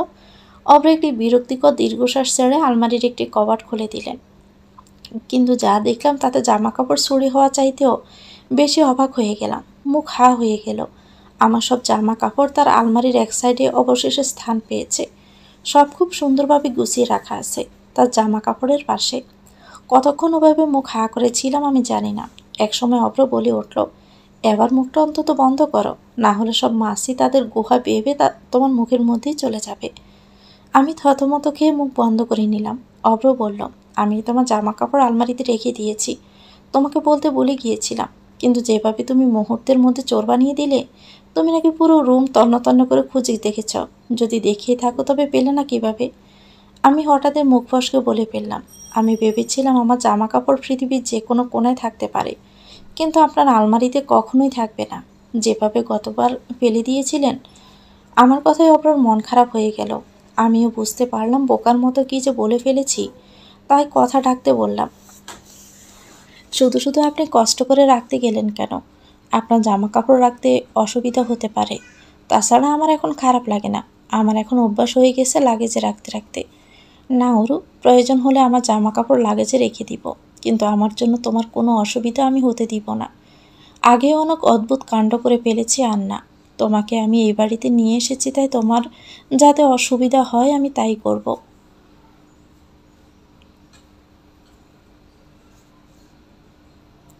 আমার হাতে আছে এখন একটি দড়ি, আর আমি দাঁড়িয়ে আছি অব্রতের বাড়ির বাগানে সেই কৃষ্ণচূড়া গাছটির তলায়। গাছের কোন ডালটি শক্ত আর মজবুত হবে তা অনুমান করার চেষ্টায় এখন আমি মহাব্যস্ত। অবশেষে বহু পরীক্ষণ নিরীক্ষণ শেষে যে ডালটি পছন্দ হলো, সে ডালটিতে বহু চেষ্টা করে আমি হাতে দড়িটা ছোঁয়াতে পারলাম না। বাধা তো আরও অনেক দূরের ব্যাপার। তারপর সে ডালের আশা ত্যাগ করে সব থেকে নিচু ডালটায় বাঁধতে চাইলাম, কিন্তু তাতেও কোনো সুবিধা পেলাম না। লাফিয়ে চাপিয়ে কোনোভাবে দড়িটাকে ডালের মধ্যে নিতে পারলাম না। বিরক্তিতে রেগে মেগে হাত থেকে দড়িটা মাটিতে ফেলে দিলাম। তারপর রাগটা ঠান্ডা হলে আবার পুনরায় প্রচেষ্টায় লেগে গেলাম। এতক্ষণে আমি একবার আরশোকে দোতলার বারান্দায় তাকিয়ে দেখে নিয়েছি যে অব্র খুবই কৌতূহলী দৃষ্টিতে আমার কাণ্ড দেখছে। তিনি প্রথমে কোণ থেকে ড্রিঙ্কস খেতে খেতে বারান্দায় রেলিংয়ে হেলান দিয়ে দাঁড়ালেন। তারপর হঠাৎই আমার দিকে চোখ পড়া চমকে উঠে ব্রুকুসকে তাকিয়ে রইলেন। আমি বেশি কিছু দেখিনি, আমি এখন আমার কাজে ব্যস্ত। আবারও শুরু করে দিলাম দড়ি নিয়ে লাফালাফি। এবার একটা প্লাস্টিকের চেয়ার জোগাড় করে এনেছি, তারপরও কিছুতেই কিছু হচ্ছে না। আচমকা অব্র এসে আমার হাত ধরে ধমক দিয়ে চেয়ার থেকে নামিয়ে দিলেন। আমি কিছু বুঝে ওঠার আগে রাগান্বিত হয়ে বলতে লাগলেন, তোমার কি মাথা ঠিক আছে? মানুষের জীবনে আরও কত কিছু হয় জানো, আর এইটুকুর জন্য তুমি সুইসাইড করতে চাইছো? আত্মহত্যা মহাপাপ তুমি জানো না? তার কথা শুনে তো আমি হতভম্ব হয়ে গেলাম। এসব কী বলছেন উনি? উনি ভেবেছেন ওনার দেওয়া কষ্টের জন্য আমি সুইসাইড করতে যাচ্ছি? আমি অট্টহাসিতে পেটে পড়ে বললাম, আপনাকে কে বলল আমি সুইসাইড করতে যাচ্ছি? আমি তো জাস্ট একটা ডালের সাথে দড়িটা বেঁধে দোলনায় বানানোর চেষ্টায় আছি। মফিজ ভাই বাড়িতে নেই, নয়তো উনিই বেঁধে দিতেন। আগের বার যে বেঁধে দিয়েছিলেন সে ডালটা কাল রাতের ঝড়ে ভেঙে গিয়েছে, তাই তো আমিই বাঁধতে এসেছি। আর আপনি কিনা মনে করছেন আমি সুইসাইড করতে যাচ্ছি? হয়েছে, আর হাসতে হবে না। এই সময় কেউ দোলনা বাঁধতে আসে? এই ভর দুপুরে এভাবে গাছের তলা দড়ি নিয়ে দাঁড়িয়ে থাকতে দেখলে যে কেউ ভাববে না। আপনি ভেবেছেন সেটাই বলেন। আমি একটা কথাও আগেও বলেছি, এখনও বলছি, তুমি না কথা একটু বেশিই বলো। আমি মুখ ফুলিয়ে ফেললাম। অব্র বুঝতে পেরে বলল, এভাবে লাফিয়ে লাফিয়ে এক জনম পার করে ফেললেও তুমি দোলনা বানাতে পারবে না। এই দড়ি বাঁধতে হলে গাছে উঠে বাঁধতে হবে। দেখি, আমার হাতে দড়ি দাও। আমি গাছে উঠছি। আমি অবাক হয়ে বললাম, আপনি গাছে উঠবেন? হ্যাঁ, এতে এত অবাক হওয়ার কি আছে? না মানে, বড়লোকের ছেলেরাও আবার গাছে উঠতে পারে নাকি? বড়লোকের ছেলেরা গাছে উঠতে পারে না কোথাও কি লেখা আছে? আমার হাত থেকে দড়ি নিয়ে তিনি গাছে উঠে পড়লেন। গাছ ভরে কৃষ্ণচূড়া ফুল ফুটে পুরো লাল রঙে ভরে গেছে। জ্যৈষ্ঠ মাসের প্রখর রোদে মনে হচ্ছে কেউ গাছটিতে আগুন ধরিয়ে দিয়েছে। অব্রর একটি ডালে উঠে দড়ি বাঁধার ফলে ডালটি সহ আশেপাশের আরও কিছু ডাল নড়ে চড়ে ওঠে। সে লাল আগুনের মতো ফুলগুলো ঝরঝর করে জোরে আমার মাথার উপর পড়ছে। আমার এত যে ভালো লাগছে। অব্র দড়ি বাঁধা শেষ হলে আমি আবারও ডেকে তাকে বললাম ডালগুলো আর একটু নাড়িয়ে ফুলগুলো চড়াতে। কিন্তু তিনি বিরক্তি নিয়ে বললেন, কি গরম দেখেছ? এই গরমে বসে বসে আমি এখন ডাল নাড়াবো? আমি মুখ বার করে মাটির দিকে তাকিয়ে রইলাম। হঠাৎই খেয়াল করলাম আমার মাথার উপরে যেন লাল কৃষ্ণচূড়া ফুলের বৃষ্টি হচ্ছে। মাথা তুলে তাকিয়ে দেখি অব্র মৃদু হেসে ডাল প্রবল বেগে নাড়িয়ে যাচ্ছে। আমিও মিষ্টি করে হেসে দিয়ে হাত দিয়ে ফুলগুলো ছুঁতে লাগলাম। আমি এখন আর নিচে ঘুমাই না, অব্র শুতে দেয় না। এই অস্বাভাবিক কাণ্ডটা কিভাবে ঘটেছে তা না বললেই নয়। আমি সেদিন ডিনার শেষ করে আয়নার সামনে বসে চুল বাঁধছিলাম। অব্র বারান্দায় ছিল। চুল বাঁধা শেষ হলে মেঝেতে বিছানা করে ওয়াশরুমে গেলাম। আমার পায়ে তখনও ব্যথা রয়ে গেছে, হাঁটতে কষ্ট হয়। ওয়াশরুম থেকে বের হয়ে দরজার মুখে আসতেই অব্র এসে সাবধানে হাঁটতে বলে। আমার হাত ধরে এগিয়ে নিল। আমার পাতানো বিছানার কাছে আসতেই আমি বললাম, আর এগিয়ে দিতে হবে না, আমি ঠিক আছি। অব্র হাত ছেড়ে দিলে আমি বিছানায় গিয়ে কম্বল গায়ে দিয়ে যেই না শুতে যাব, তখনই অব্র বলে উঠল, ওরু উঠো, তোমাকে নিচে ঘুমাতে হবে না। আমি অবাক হয়ে বললাম, নিচে না ঘুমালে কোথায় ঘুমাবো? আমার বিছানায়। তুমি আমার বিছানায় ঘুমাও, আমি সোফায় ঘুমাবো। না থাক, আমার অসুবিধা হচ্ছে না। কথা কম বলো, আমি যা বলছি তাই শোনো। উঠো। এই বলে তিনি আমার বালিশ চাদর নিয়ে বিছানায় রেখে আমাকে উঠিয়ে বসালেন।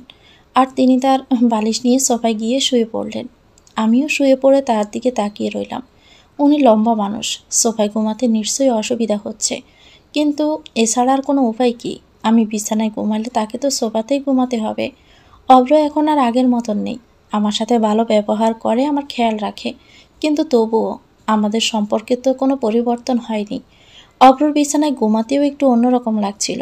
একদিন তিনি আমাকে এই বিছানা থেকে নামিয়ে দিয়েছিলেন, আর আজকে নিজেই নিয়ে এলেন। আমি ঠিক করে ফেলেছি, অব্রকে যেভাবেই হোক অফিসে পাঠাতে হবে। তার এই দেবদাসগিরি অবশ্যই বন্ধ করাতে হবে। অব্রর বাবার কত কষ্ট হয় একা একা এত কিছু সামলাতে। একটা যোগ্য ছেলে ঘরে থাকতে তিনি এত কষ্ট করবেন কেন? এর একটা উপায় আমি বের করবই। অব্র রুমে যখন প্রবেশ করলো তখন আমি বারান্দায় গভীর চিন্তায় ব্যস্ত। হঠাৎই আমার ফোনে লোন এজেন্সি থেকে কল আসলো। আমি এমন ভাব করলাম যে আমি তাকে দেখতেই পাইনি। সেই ভঙ্গিমাতে আমি ফোন রিসিভ করে তৎক্ষণাৎ একজন কাল্পনিক রুনা বানিয়ে একটু চেঁচিয়ে বলতে লাগলাম, হ্যালো রুনা, শুনলাম তোর এঙ্গেজমেন্ট হয়ে গেছে। কি ছেলে কি ইঞ্জিনিয়ার? 2 বছর পর দেশে ফিরলে বিয়ে হবে? Wow, great. হ্যালো, কি বললি? আমার হাজব্যান্ড কি করে? আমি বুঝে গিয়েছি অব্র আমার পিছনে দাঁড়িয়ে আছে। এই পর্যায়ে আমি একটু আফসোসের ভঙ্গিতে আরও জোরে জোরে বলতে লাগলাম, আমার হাজব্যান্ড তো কিছুই করে না, সারাদিন বাহিরে ঘোরাঘুরি করে, নয়তো ঘরে চুপচাপ বসে থাকে। কি বললি? এমনি আর কিছু করে কি না? তা তো আমি জানি না কি করে। আমি আসার পর থেকে তো এসব করতেই দেখে আসছি, আর অন্য কিছু করতে পারে বলে তো আমার মনেও হয় না। কি তুই আমার হাজব্যান্ডকে এখনও দেখিসনি? ও সমস্যা নেই, আমাদের বাসার আশেপাশে দিয়ে যদি কখনো যাস তাহলে খেয়াল করে দেখবি শুকনো মুখে খোসা খোসা দাড়ি গজানো কোনো দেবদাস উদাস মনে ঘুরে বেড়াচ্ছে কিনা।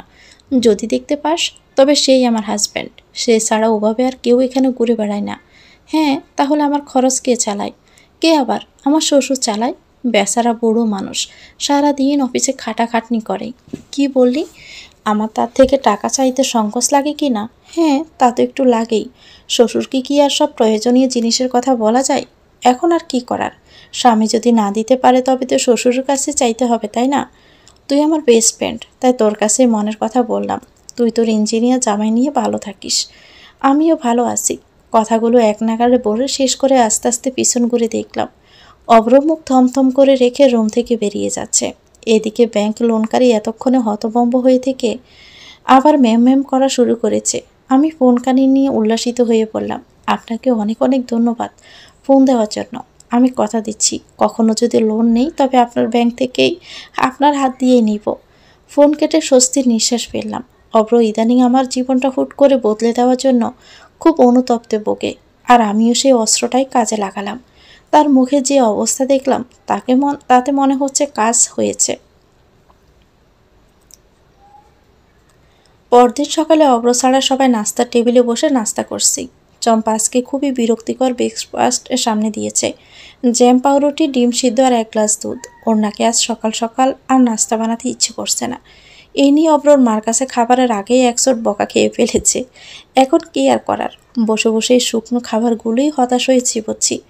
এমন সময় হঠাৎই দেখলাম চম্পা সিঁড়ির দিকে হা করে তাকিয়ে আছে। অব্রর মা চম্পাকে একটা ধমক দিয়ে মুখ বন্ধ করতে বলে বলল, ওদিকে কি এমন হয়েছে যে মুখের মধ্যে ফুটবলের ময়দান বানিয়ে তাকিয়ে আছিস? এ কথা বলে অপরর মা চম্পার দৃষ্টি অনুসরণ করে তাকাতে তিনিও হা হয়ে তাকিয়ে রইলেন। বাবারও সেম অবস্থা। তারা যেদিকে তাকিয়ে আছে সেটা ঠিক আমার বিপরীতে। দেখতে হলে পুরো গায়ের গড়িয়ে দেখতে হবে, তাই এতক্ষণ আলসেমি করে দেখছিলাম না। কিন্তু এখন এতগুলো চোখ একদিকে নিবদ্ধ দেখে আলসামি ভেঙে আমারও তাকাতে হলো। মুখে আপেলে জ্যাম লাগানো পাউরুটিটা পড়তে পড়তে পিছন ঘুরে তাকিয়ে যা দেখলাম তাতে আমিও মুখের কাছে পাউরুটি ধরেই হা হয়ে গেলাম। অব্র একটি হোয়াইট শার্টের উপর নীল রঙের ব্লেজার, হাতে দামি ব্র্যান্ডেড ব্ল্যাক ওয়াচ, পায়ে চকচকে কালো শুজ পরে নেমে আসছে। মুখ পুরো ক্লিন শেভড, চুলগুলো সঠিকভাবে ঠিক করে রেখেছে। একদম ফুরফুরে মেজাজের মনে হচ্ছে। আমার একবার মনে হলো আমি কি স্বপ্ন দেখছি? এত সুন্দর কি আদৌ কোনো ছেলে হয়? মনে হচ্ছে যেন একটা রাজপুত্র নেমে আসছে। তাকে দেখতে যে এই মুহূর্তে কী সুন্দর লাগছে তা ভাষায় প্রকাশ করা আমার পক্ষে সম্ভব না। অব্র নিচে নেমে এসে আমাদের সকলের অবাক দৃষ্টি উপেক্ষা করে মাঝখানে চেয়ারটি টেনে বসে পড়ল। চম্পাকে বলল, চম্পা, অফিসের জন্য লেট হয়ে যাচ্ছে, তাড়াতাড়ি ব্রেকফাস্ট দে। চম্পার হতভম্ব ভাব এখনও কাটেনি। এই হতভম্ব ভাব নিয়েও একটা ভুল করে ফেলল। অব্রর খালি প্লেটে ব্রেড না দিয়ে মাখন লাগাবার চাকু রেখে দিল। অব্র একটা ধমক দিয়ে বলল, এখন কি আমি চাকু খেয়ে ব্রেকফাস্ট সারবো? অব্র ধমকে চম্পার হুঁশ ফিরে। শুধু চম্পার নয়, আমাদের সবার। প্লেট থেকে চাকু সরিয়ে ব্রেড দিল। বাবা আমাকে অপর দিকে ইশারা করে ব্রু উঁচু করে ইশারায় জিজ্ঞেস করলো ব্যাপার কি। আমিও হেসে আঙ্গুল দিয়ে ইশারা করে বোঝালাম কাজ হয়েছে। অপর নাস্তা ছেড়ে উঠে বলল, কি হলো বাবা, অফিস যাবে না? আজকে নাকি কোন ফরেন ক্লায়েন্টের সাথে মিটিং আছে। আমি অফিসে ফোন করে জানতে পারলাম। তাড়াতাড়ি চলো, মিটিং অ্যাটেন্ড করতে হবে না? অব্র আর বাবা অফিসের জন্য বেরিয়ে পড়লেন। অব্রর মা উঠে দাঁড়িয়ে আলহামদুলিল্লাহ বলে বললেন, এতদিনে আল্লাহ তাআলা মুখ তুলে তাকিয়েছেন। আল্লাহ, আমার ছেলেটা যেন এখন পুরো ঠিক হয়ে যায়। তুমি কোনো চমৎকার করে দিও আল্লাহ। তার চোখে অশ্রুতে চিকচিক করছে, খুশির অশ্রু। ক্লাস শেষ করে বের হতে আমার মাথা ব্যথা, মানে শাওন এসে তার নিত্যদিনের কাজ শুরু করে দিল, আমাকে বিরক্ত করা। এই ছেলেটার সাথে আমার শুধু একটা ক্লাসে এক, সেই থেকে ও আমার পিছু লেগেছে। আমার বান্ধবী তানিয়া বলে শাওন নাকি আমাকে পছন্দ করে। পছন্দ করলে কি এত বিরক্ত করতে হবে? একটু বুঝবে না সামনের মানুষটির কেমন লাগছে? ওরু, ওরু, চল না ক্যান্টিনে যাই কফি খেতে। শাওন, আমার এখন কফি খেতে ইচ্ছে করছে না, তুমি একাই যাও। থ্যাঙ্কস। সে কি কথা, একা একা কি কফি খেতে ভালো লাগে নাকি? কেন, তুমিই তো সেদিন বললে এক ভার্সিটির সব বড় বড় পলিটিক্যাল সিনিয়ররা তোমার বন্ধু, তোমার কথায় উঠে বসে, আর ক্লাসমেট ছেলেরা তোমার পিছনে চামচার মতো লেগে থাকে। তাহলে এত মানুষ থাকতে তুমি মানুষ খুঁজে পাচ্ছ না, তাদের সাথে কফি খেতে যাও। তুমি যে কি বলো না, তা তো আমার পিছনে সব মানুষ লেগে থাকেই, তাই বলে কি তোমার সাথে যাওয়া তাদের সাথে যাওয়া এক হলো? শাওন বোকার মতো মাথায় হাত দিয়ে লজ্জা পেতে লাগলো। আমি বিরক্তি ভরা দীর্ঘশ্বাস ছেড়েই বললাম, I am really sorry Shaon, অন্য আরেকদিন যাই, আজকে আমার সত্যি একদম ইচ্ছে করছে না। আমি এগিয়ে যেতে নিলাম, কিন্তু আবারও শাওন পিছন থেকে এসে ডাকা শুরু করে দিল, ওরু, ওরু, এক সেকেন্ড, বলো তো আমার নিউ হেয়ার স্টাইলটা দেখতে কেমন হয়েছে? আমিও চুলের দিকে খেয়াল করে তাকালাম। একটু আগেই ক্লাসে স্যার শাওনের চুল নিয়ে একটি রসিকতা করেছে। জুবাই স্যার ক্লাসে পড়া বুঝিয়ে দিচ্ছিল। তার পড়ানোর সময় কোনো টু শব্দ তিনি পছন্দ করেন না। এমনিতে দেখলে মনে হবে একদম মাটির মানুষ। ধমক দিয়ে কথা বলা তো দূরে থাক, রাগ যেন স্বভাবেই নেই। কিন্তু স্যার যে আসলে কি তা ক্লাসের সবাই জানে।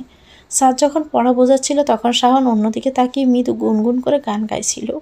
স্যার হঠাৎ পড়া বোঝানো থামিয়ে বলল, এই যে আমাদের ক্লাসের গায়ক সাহেব, আপনি একটু কষ্ট করে উঠে দাঁড়ান তো। শাওন থতমত খেয়ে উঠে দাঁড়ালো। স্যার খুব নরম গলায় বললেন, গায়ক সাহেব, আমার পড়ায় আপনি এমন কী রোমান্টিকতা খুঁজে পেলেন যে আপনি হঠাৎ গান গাওয়া শুরু করে দিলেন? শাওন বলল, স্যার মিস্টেক হয়ে গেছে, আর হবে না। না না, আপনি এর কারণ বলুন। আমার হাই স্কুলের হেডমাস্টার বলতেন, সকল বাচ্চাদের উচিত পড়ালেখার প্রেমে পড়া। পড়ালেখার প্রেমে পড়াটা কেমন এটা আমি এখন অবধি বুঝতে পারিনি। আপনাকে দেখে মনে হচ্ছে আপনি পড়ালেখার প্রেমে পড়েই এমন পড়ার সময় গান গাইছেন। কারণ সিনেমাতে তো দেখা যায় এমন গান শুধু প্রেমিক প্রেমিকাকে সামনে দেখলেই গায়। পুরো ক্লাসে হাসির বন্যা বয়ে গেল। আর গায়ক সাহেব প্যাকাশে একটা হাসি দিয়ে কান চুলকাতে লাগলেন। স্যার মনে হচ্ছে আজকে আর শাওনকে ছাড়ছে না। আবারও ডেকে বললেন, বাবা তোমাদের বাসায় কি ঝাড়ু নেই? শাওন বলল, কেন স্যার, আছে তো। বনফুলের ঝাড়ু 3টে আর শলার ঝাড়ু 2টা। আব্বা অনেক ঝাড়ু দিতে দেখেছি। তোমাদের আছে তা এত ঝাড়ু থাকতে তোমার আবার মাথার চুলগুলো এমন লম্বা লম্বা বানিয়ে বাদামি রঙের ঝাড়ু বানিয়ে রেখেছো কেন? স্যারের কথায় শাওন একটা ভাব নিয়ে হেসে বলল, sir it's a new hair style. আজকাল তো সবাই করছে। স্যার চশমার পাক দিয়ে ছোট বড় বড় করে অবাক হয়ে বললেন, ঝাড়ু আজকাল স্টাইল হয়ে গেছে? এখন তো মনে হচ্ছে তাহলে বাজারে ঝাড়ুর দামও বেড়ে যাবে। স্যারের কথায় আরেকবার পুনরায় ক্লাসে হাসির বন্যা বয়ে গেল। জোবাইর স্যার নরম গলায় মানুষকে জব্দ করতে বেশ ভালোই পারেন। শাওন সিটে বসে পড়ে বিরক্ত হয়ে বলল, উফ, এই ওল্ড পিপলরা না আজকালকার কোনো ফ্যাশনই বোঝে না। শাওন আমার মুখের দিকে উৎসুক হয়ে তাকিয়ে আছে আমার উত্তরের অপেক্ষায়। ওর চুলের দিকে তাকিয়ে অনেক কষ্টে আমি হাসি চেপে রেখেছি। কানে চারপাশে চুলগুলো ছোট করেই কাটা, কিন্তু মাথার সামনের একগাছি চুল ইয়া লম্বা লম্বা মেয়েদের মতো সাইডে রেখে দিয়েছে। এই চুলগুলোতে বাদামি কালার করেছে। স্যার তো বলেছিল দেখতে ঝাড়ুর মতো লাগছে, কিন্তু আমার কাছে মনে হচ্ছে পুরো একটি পাখির বাসার শুকনো খড়কুটোর মতো। শাওন এমনিতে দেখতে ভালোই, তবে ওর এমন হেয়ার স্টাইল দেখতে খুবই হাস্যকর লাগছে। অনেক কষ্টে হাসি চেপে রাখলেও একটু একটু বেরিয়ে আসছে। তা দেখে শাওন ভাবছে আমি বোধহয় ওর চুল দেখে ইমপ্রেসড হয়ে হাসছি। শাওন শুরু করে দিল, চলো না ওরু, একটু বসে গল্প করি। না, এখন আমার কাজ আছে। কিসের কাজ? তোমার তো এখন 1 ঘন্টার মধ্যে কোনো ক্লাসও নেই। আমি বাসায় চলে যাব। কেন? আমি বিরক্ত মুখেই বললাম, একটু কাজ আছে বললাম তো। আমি চলে যাচ্ছিলাম, কিন্তু আবার শাওন পিছন থেকেই বলল, ওরু, তোমার ফেসবুক আইডির নাম কি? আমার ফেসবুক অ্যাকাউন্টিং। তাহলে ফোন নাম্বার। শাওনকে পিছন থেকে ওর একটা বন্ধু ডাকায় ও ঘাড় ঘুরাতে আমি একটা স্বস্তির নিঃশ্বাস ফেলে ঝটপট সেখান থেকে বিদায় নিলাম। এখন নিশ্চয়ই ফোন নাম্বার চেয়ে মাথা খেত। এই ছেলেটাকে নিয়ে না আর পারছি না। কদিন আগে দেখেছি আমাদের ক্লাসের সবচেয়ে সুন্দর মেয়ে সবার সাথে ঘুরতে, এখন আবার আমার পিছনে পড়েছে কেন আল্লাহই জানে। মাথা খারাপ করে দেয় পুরো। বিরক্ত মুখে আমি রাস্তায় বেরিয়ে পড়লাম। ভার্সিটির সেকেন্ড গেট দিয়ে বের হওয়া এই রাস্তাটা খুবই নিরিবিলি। প্রশস্ত রাস্তা হাঁটতেও ভালো লাগে। আমি রাস্তার সাইড দিয়ে হাঁটছিলাম, তবু একটি গাড়ি পিছন থেকে সে কখন থেকে অনবরত হর্ন বাজিয়েই যাচ্ছে। প্রথমে পাত্তা দিচ্ছিলাম না, কিন্তু পরে আর থামছে না দেখে মাথা গরম হয়ে গেল। এমনিতে বিরক্ত ছিলাম, তার উপর আবার এই গাড়ির হর্ন। সব কিছু মিলিয়ে বিরক্তির রাগে দাঁতে দাঁত চেপে পিছনে ঘুরে তাকালাম। গাড়িওয়ালাকে আচ্ছা করে একটা বকা দিতে হবে। পিছনে ঘুরেই দেখতে পেলাম ড্রাইভারের সিটে অব্র তার বাম সিটের দরজাটা খুলে দিল। আমি ভিতরে গিয়ে বসলাম। তোমার কানে কি কোনো প্রবলেম আছে? কতক্ষণ ধরে হর্ন বাজিয়ে যাচ্ছি তবুও ফিরে দেখছিলেই না। আমি একটু হেসে বললাম, সরি, আমি আসলে খেয়াল করিনি। কোথায় যাচ্ছিলে? বাসায়। আর ক্লাস নেই? আছে, আরও 1 ঘন্টা পর। তাহলে বাসায় যাচ্ছিলে কেন? আমি আর ক্লাস করব না তাই। ওরও, এটা কিন্তু একদম ঠিক না। ক্লাস ব্ল্যাঙ্ক দেওয়া একদম ভালো না। ভার্সিটির সব ক্লাসগুলো করতে হয়, নয়তো ভালো রেজাল্ট আসে না। ওই যে শুরু হয়ে গেল আবার তার জ্ঞানী জ্ঞানী ভাষণ। আমি বিরক্ত হয়েই বললাম, উফ, সব সময় কি করি নাকি? আমি তো বাসাতেই যাচ্ছি। আপনি তো ক্লাস বাঙ্ক করা এভাবে বলছেন যেন আমি ক্লাস বাদ দিয়ে বয়ফ্রেন্ডের সাথে ঘুরতে যাচ্ছি। অব্রহ্মা দিকে ব্রুকুসকে তাকালো। আমি ডাকতে বললাম, আপনি আজ হঠাৎ এই রাস্তায়? এমনিতেই এখান দিয়ে যাচ্ছিলাম, ভাবলাম তোমাকে পেলে একসাথেই বাসায় যাই। আর রাস্তার পাশে একটি ফুচকার দোকান আমার চোখে পড়ল। আমি অব্রকে গাড়ি থামানোর জন্য উৎফুল্ল হয়ে তাকাতে দিতে লাগলাম। অব্র গাড়ি থামিয়ে বলল, কি হয়েছে, এমন শুরু করলে কেন? আমি হাত দিয়ে রাস্তার বাম পাশে ইশারা করে দেখালাম। ফুচকার দোকান। তো? তো আবার কি? ওইটা ফুচকা, আমার ফেভারিট, আমি খাবো। এখন এই বর দুপুরে মাঝ রাস্তায় দাঁড়িয়ে তুমি ফুচকা খাবে? দাঁড়িয়ে খেতে হবে না, দেখুন ওখানে বসার টুলও আছে। অব্র কপালে হাত দিয়ে ক্লান্তিকর দীর্ঘশ্বাস ছেড়ে বলল, আচ্ছা চলো। আমি খুশি হয়ে গাড়ি থেকে নেমে দ্রুত রাস্তা পার হয়ে ফুচকার স্টলে চলে আসলাম। অব্র আমার পিছনে দৌড়ে এসে বলল, এভাবে এত তাড়াহুড়া করে কেউ রাস্তা পার হয়? যদি কোনো গাড়ি এসে পড়তো? কি আছে এই ফুচকায় যে তুমি এত অধৈর্য হয়ে পড়েছ? কি আছে মানে? পৃথিবীর সব থেকে বেস্ট খাবার এটা। হয়েছে, আর বলতে হবে না, এবার তাড়াতাড়ি খাও। তিনি বিরক্ত মুখ করে কপালের গাম মুছে রাস্তার দিকে তাকিয়ে তার সাদা শার্টের হাতাটি ফোল্ড করতে লাগলেন। গাড়ি থেকে বের হওয়ার সময় সে তার ব্লু ব্লেজারটা খুলে এসেছে। রোদের তাপে উনি ব্লু বাজ করে চোখে চোট করে রেখেছেন। সোনালি রোদে বিরক্ত মুখ করা গামার্ত অব্রকে দেখতে ভালোই লাগছে। আমি তার দিকে তাকিয়ে একটি মুচকি হাসি দিয়ে ফুচকা খাওয়ায় মন দিলাম। পুরো বাড়িতে অব্র আর আমি ছাড়া কেউ নেই। অব্রর বাবা মা গেছেন অব্রর অসুস্থ এক নিকট আত্মীয়কে দেখতে। শম্পা গেছে মগবাজারে তার কোন খালার বাড়িতে, সকালে ফিরবে। আমি বাড়িতে একা বলে অব্র আজ অফিস থেকে আগেই এসে পড়েছে। রাত 8টা বাজে। অব্র হল রুমের সোফায় বসে বাংলাদেশ বনাম পাকিস্তানের ম্যাচ দেখছে। আমার কিছু করার নেই, তাই কফি বানিয়ে খাচ্ছিলাম। বানানোর আগে অব্রকে জিজ্ঞেস করছিলাম তিনি খাবেন কিনা, কিন্তু মহাশয় খেলা দেখায় এতই ব্যস্ত যে কফিতে 1 সেকেন্ডের জন্য চুমুক দেওয়ারও তার সময় নেই। একা একা কোনো কিছুই ভালো লাগে না, খুবই বোরিং লাগছে। এমনিতে তো বাড়িতে কেউ নেই, আর যিনি আছেন তিনি না থাকার মতোই। তাকে দেখে মনে হচ্ছে তিনি এ বাড়িতে নন, ওই খেলার ময়দানে বসেই খেলা দেখছেন। অব্র টান টান উত্তেজনা নিয়ে বসে আছে টিভির সামনে, বারবার সোফায়, আর আমি বসে আছি ডান দিকে সোফাটায়। কফি খেতেও বেশি একটা ভালো লাগলো না, তাই মগের অর্ধেক কফি নিয়ে ফেলে দেওয়ার জন্য উঠে টিভির সামনে দিয়ে যাওয়ার সময় কীভাবে যেন হাতের মগ থেকে কফি ছিটকে খানিকটা মেঝেতে পড়ে গেল। দবদবে সাদা টাইলস করা মেঝে, কফির দাগটা আবার লেগে না যায় এভাবে তৎক্ষণাৎ একটা গরমসার বালতি নিয়ে টিভির সামনে দাঁড়িয়ে দাঁড়িয়ে ঘুরে ঘুরে মেঝে ঘষে ঘষে পরিষ্কার করতে লাগলাম। অব্র বারবার মাথা ঘুরিয়ে একবার এদিকে আরেকবার ওদিক দিয়ে টিভি দেখার চেষ্টা করছে। আমি সেদিকে অত ভ্রুক্ষেপ না করে নিজের মতোই কাজ করে যাচ্ছি। আহ ওরু, কী করছো কি তুমি? কেন, কাজ করছি। অব্র বিরক্ত মুখেই বলল, তোমাকে কে বলেছে এখনই মোছামুছি করতে? আর এখানে কফি পড়েছে তো, মুছবো না? দাগ হয়ে যাবে তো, হলে হোক, তোমাকে এখন এসব করতে হবে না। তোমার জন্য একটু শান্তিতে টিভিও দেখতে পারছি না। আমিও একটা বিরক্তিকর মুখভঙ্গি করে পিছনে ঘুরে আবার মেজে মোছায় মন দিলাম। উফ, খেলা খেলা করে একেবারে মাথা ঘুরিয়ে ফেলছে। এই খেলার জন্য এখন ফ্লোরে কফি না মুছে রেখে দিব? ওরও প্লিজ যাও না, বিরক্ত করো না। আমি কি বিরক্ত করলাম? একটু 2 মিনিট ধরে কাজ করছি, এতেই বিরক্ত হয়ে গেল? ও মাই গড, শুধু 2 মিনিট? সে তখন থেকে। বাসার সবাই সকালে কখন আসবে? একটু ফোন দিয়ে জেনে নিন তো। কফি খাবেন, চা খাবেন, অন্য কিছু খাবেন? তারপর একটু পরপর টিভির সামনে দিয়ে একবার এই মাথা থেকে ওই মাথায় পাইচারি তো আসেই। আমি মুখ ফুলিয়ে বললাম, পুরো পিরিস্তি বানিয়ে রেখেছে আমার কথার। মুখ বার করে বললাম, দেখুন আপনার খেলা, আমি আর ডিস্টার্ব করব না। আমি চললাম। আমি চলে আসতে লাগলাম। আমি ভেবেছিলাম উনি হয়তো আমাকে পিছন থেকে ডাকবেন, তাই আস্তে আস্তে গাড় ঘুরিয়ে একটু তার গতিবিধি দেখার চেষ্টা করছিলাম। কিন্তু উল্টো দেখলাম তার কোনো ভাবান্তর নেই। মাথাটাই আমার গরম হয়ে গেল। কত বড় ভাব তার! ঠোঁট ফুলিয়ে জোরে জোরে শুনিয়ে বললাম, এরপর কিন্তু কেউ ডাকলেও আমি আর আসবো না বলে দিলাম। উনি এখনও কিছু না বলে একদিনই টিভির দিকে তাকিয়ে আছে। আমি যে চোখ মুখে কুঁচকে হাত মুষ্টিবদ্ধ করে চলে যেতে লাগলাম। আর এই রুমে আসবই না। আমি কি একা থাকতে পারি না? কি মনে করে এখন একা একাই রুমে গিয়ে বসে থাকবো? সিদ্ধান্ত তো নিয়ে নিলাম, কিন্তু দরজা ক্রস করতে না করতে হঠাৎ লোডশেডিং হয়ে গেল। অব্র উহ শীত বলে বসা থেকে দাঁড়িয়ে গেল। 1 সেকেন্ডের জন্য একটু খুশি হলাম। একদম ঠিক হয়েছে, কারেন্ট চলে গেছে, এখন দেখুক খেলা আরও। কিন্তু পরক্ষণে সামনের গুটগুটে অন্ধকারের দিকে তাকিয়ে ঘাম ছুটে গেল। এর ভিতরে রুমে গিয়ে বসে থাকবো একা একা? অসম্ভব। তাই একটু আগের ইগোটাকে বলে আমাকে গুটি গুটি পায়ে অব্রর পিছনে গিয়ে দাঁড়াতে হলো।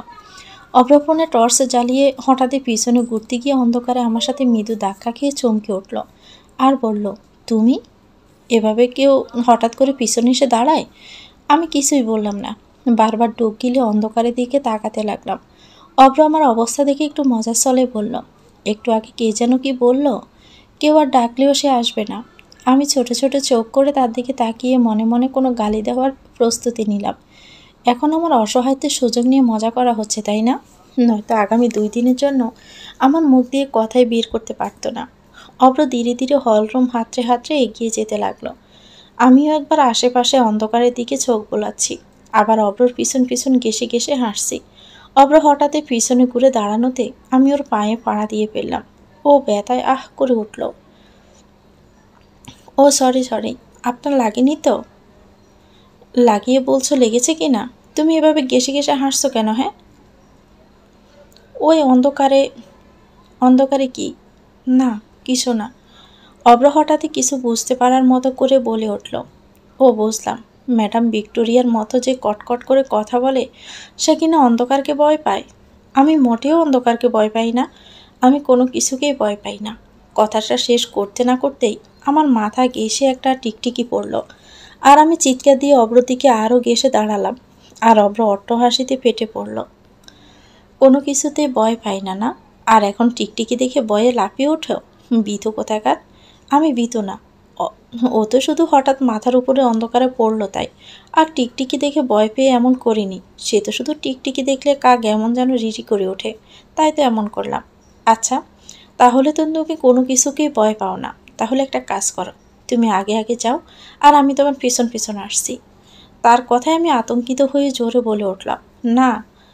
আমার না বলার ভঙ্গিমা দেখে তার হাসি আরও যেন দ্বিগুণ হয়ে গেল।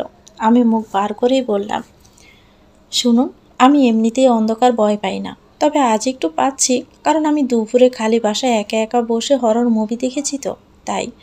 ভয় লাগে তাহলে দেখলে কেন? যখন দেখেছ তখন ভয় পাওনি, আর এখন পাচ্ছ? দেখার সময় কি ভয় লাগে নাকি? যখন দেখি তখন তো মজাই লাগে। ভয় তো লাগে রাতে, জানেন? ওই মুভিতেও না এভাবে হঠাৎই কারেন্ট চলে যায়, তারপর মেয়েটা লাইট খুঁজতে বের হয়।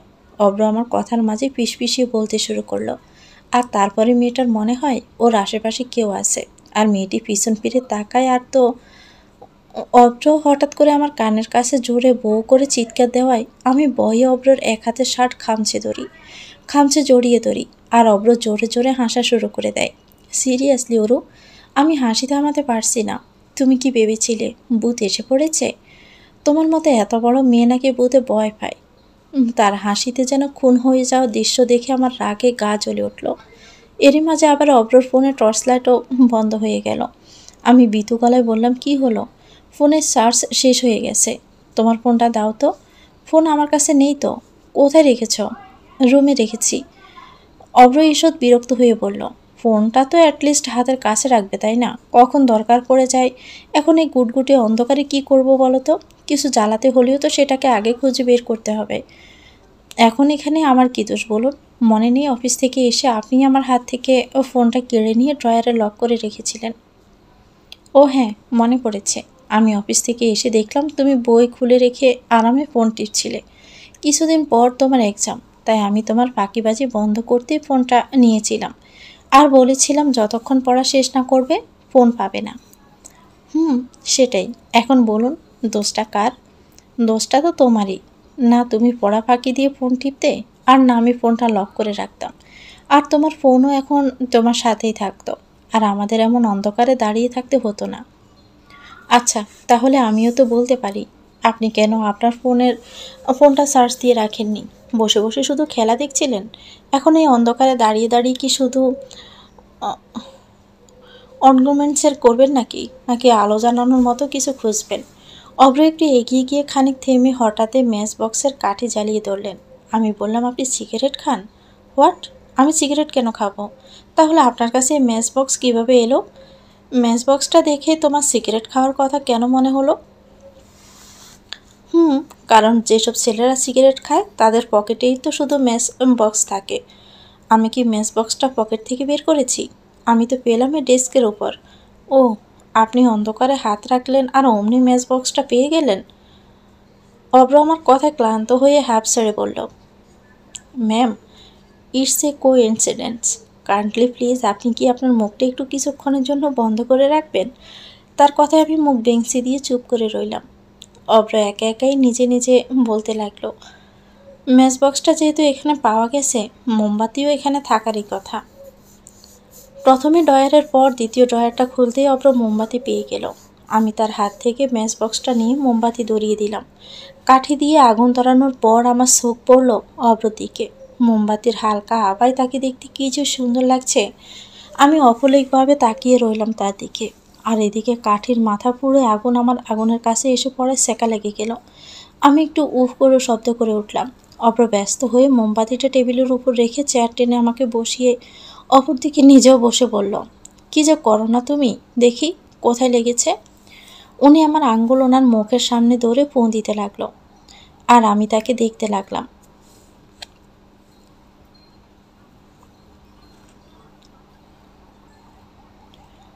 এমন জড়সড় হয়ে আছো কেন, কিছু বলবে? না। অব্র মাথা নিচু করতে আমি আবার বললাম, বলবো। কি? আমি কাসুমাসু হয়ে উত্তর দিলাম, আমি বাথরুমে যাব। এই মোমবাতি নিয়ে যাও। আপনিও চলুন না। কি? আমি তোমার সাথে বাথরুমে যাব? না, আপনি শুধু বাহিরে দাঁড়িয়ে থাকবেন, তাহলেই হবে। অব্র মৃদু হেসে পড়ল, আচ্ছা চলো। শরীর মুখে আসতে আমি একটু হোঁচট খেলাম। অব্র সিঁড়ির উপর থেকে পিছনে গড়ে কিছুক্ষণ তাকিয়ে থেকে বলল, আচ্ছা আমার হাত ধরো। আমি কিছুক্ষণ থেমে থেকে হাতটা বাড়িয়ে দিলাম। তিনি হাত ধরে আমাকে সিঁড়ি দিয়ে বেয়ে উপরে উঠতে লাগলেন। রুমে এসে বাথরুমের সামনে দাঁড়িয়ে বললেন, মোমবাতিটা নিয়ে যাও। আপনার তো তাহলে অন্ধকারে থাকা লাগবে। তিনি একটা দুষ্ট হাসি দিয়ে খেপানোর সুরেই বললেন, অসুবিধা নেই, আমি যথেষ্ট বড় আছি। অন্ধকারে কোনো ভূত এসে আমাকে ধরে নিয়ে যাবে না। হ্যাঁ, তবে ছোট ছোট বাচ্চাদের একা বাথরুমে গেলে সাবধানে থাকা উচিত। বলা তো যায় না, যদি এসে পড়ল। আমি তার দিকে তাকিয়ে চোখ রাঙানি দিয়ে তার হাত থেকে মোমবাতিটা নিলাম। বাথরুমের দরজা লাগানোর আগে আরেকবার বললাম, আপনি কিন্তু এখান থেকে যাবেন না। অব্র হেসে ফেলে বলল, আচ্ছা বাবা, আমি যাব না। বাথরুম থেকে বেরিয়ে আসার পর মোমবাতিটা বেডসাইড টেবিলের উপর রেখে অব্র আমার ফোন বের করে তার সিম টুকিয়ে এই এলাকার ইলেকট্রিক পাওয়ার হাউসে ফোন দিল। সেখান থেকে জানতে পারলো মেন সুইচের ফিউজ পড়ে গেছে। ঠিক হতে অনেক রাত হবে। আমি অব্রর দিকে এগিয়ে যেতে লাগলাম, কি বলেছে তা শোনার জন্য, কিন্তু কিছু একটা পা পেঁচে পড়ে যেতে লাগলাম। পড়ে না যাওয়ার জন্য অব্রকে সহায় হিসেবে দৌড়তে গিয়ে বুকের শার্ট খামচে ধরায় তাকে নিয়ে একসাথে বিছানায় পড়ে গেলাম। অব্র ব্যালেন্স সামলাতে না পেরে আমার উপরে পড়ে গেল। ঘটনাটি অতি দ্রুত ঘটায় আমরা দুজনে কিছুক্ষণের জন্য শকড হয়ে রইলাম। হুঁশ ফিরে আসার পর অব্র আমার উপর থেকে সরার জন্য উঠতে যেতেই আমার চুলে টান খেলাম। আমার চুল তার শার্টের বোতামে আটকে গেছে, খুব ভালোভাবেই। অব্র আমাকে ধরে উঠে বসিয়ে খুব সন্তর্পণে চুলগুলো ছাড়িয়ে দিল। ছাড়িয়ে দেওয়ার সময়টুকুতে দুজনেই খুব বিব্রত বোধ করছিলাম। মোমবাতির আলোতে সব কিছু স্পষ্ট ছিল না, তাই চুল ছাড়াতে সময় লাগলো। দুজনেই হাঁপিয়ে উঠলাম। রুমের মধ্যে ব্যবসা গরম লাগছে, তাই মোমবাতি নিয়ে দুজনে বারান্দায় চলে আসলাম। রাতের ভরা তারা আকাশের নিচে দেওয়ালে পিঠ ঠেকিয়ে হেলান দিয়ে দুজনে নিচে বসে পড়লাম। সামনে মোমবাতি, আকাশের ছাদের দিকে তাকিয়ে অব্র বলল, আজকে আকাশে অনেক তারা উঠেছে, দেখেছ অরু? হুম। কিছুক্ষণ একদিনে আকাশের দিকে তাকিয়ে অব্র বলে উঠল, আচ্ছা অরু, তুমি কখনো শুটিং স্টার দেখেছ? না তো। জানো, আমি যখন ছোট ছিলাম, নার্সারিতে পড়তাম, তখন আমাদের স্কুলের এক miss twinkle twinkle little star রেমটা খুব সুন্দর করে পড়াতো। একদিন এই রেমটা পড়ানোর সময় মিস বলেছিল, মাঝে মাঝে অসংখ্য তারার মধ্যে থেকে একটি দুটো তারা খসে পড়ে, এদেরকে বলা হয় শুটিং স্টার। এই শুটিং স্টার কেউ যদি দেখে এবং সেই সময় কোনো উইশ করে, তবে তা অবশ্যই পূর্ণ হয়। মিসের কথাটা আমার এতটাই ভালো লেগেছিল যে আমি শুধু আকাশের দিকে তাকিয়ে থাকতাম শুটিং স্টার দেখার জন্য, কিন্তু কখনোই তা দেখা পাইনি। তবুও দেখে এসেছি সেই ছোট থেকে। মনে মনে ঠিকও করে রেখেছি কি উইশ করব। এক এক সময় সেই উইশ আবার পাল্টেছে। ছোটবেলায় চাইতাম আমি যেন একটা বড় রিমোট কন্ট্রোল গাড়ি পাই। তারপর একটু বড় হওয়ার পর চেয়েছি আমি যেন সবসময় এক্সামে ফার্স্ট হতে পারি। এরপর চেয়েছি টম ক্রুজের সাথে দেখা করতে। পুরো বড় হয়ে যায় তখন ঠিক করেছিলাম যে চাইবো আমি যেন আমার জীবনে সত্যিকারের ভালোবাসার মানুষ পাই। আর অবাক করার কাণ্ড কি জানো, আমি এই উইশটা মনস্থির করার কিছুদিন পরে সেই কাঙ্ক্ষিত শুটিং স্টারে দেখা পাই এবং খুব উত্তেজিত হয়ে উইশটা করি। অথচ দেখো আমার সাথে কি হলো। অভ্রমুখে মৃদু হাসি নিয়ে কথাগুলো বলছিল, এরপর মাথা নিচে করে একটা ছোট্ট করে দীর্ঘশ্বাস ফেলল। আমি বললাম আমি ছোটবেলায় কি ভাবতাম জানেন? অভ্র মাথা উঁচু করে ব্রু কুঁচকে বলল, কি? আমি ছোটবেলায় ভাবতাম এই চাঁদ সূর্য এগুলো মনে হয় আমার পিছনে পিছনে চলে, আমি যেদিকে যাই সেদিকেই যাই। একবার তো আমাদের এলাকায় একটি মেয়ের নাম মিলা, ওর সাথে এই নিয়ে তুমুল ঝগড়া বেঁধে যায়। আমি বলি চাঁদ আমার পিছনে চলে, আর মিনা বলে চাঁদ ওর পিছনে চলে। দুজনের মধ্যে লেগে যায় তুমুল মারামারি, কেউ ছাড়িয়ে রাখতে পারে না। ঝগড়ার মাঝে মাঝে আমরা কি বলেছিলাম জানেন? মিনা বলেছিল চাঁদ ওর আমার, আমি প্রবল বেগে মাথা নাড়িয়ে বলেছিলাম চাঁদ আমার। এ নিয়ে আমরা দুজনে দুজনের হাতে কামড়ও লাগিয়ে দিই।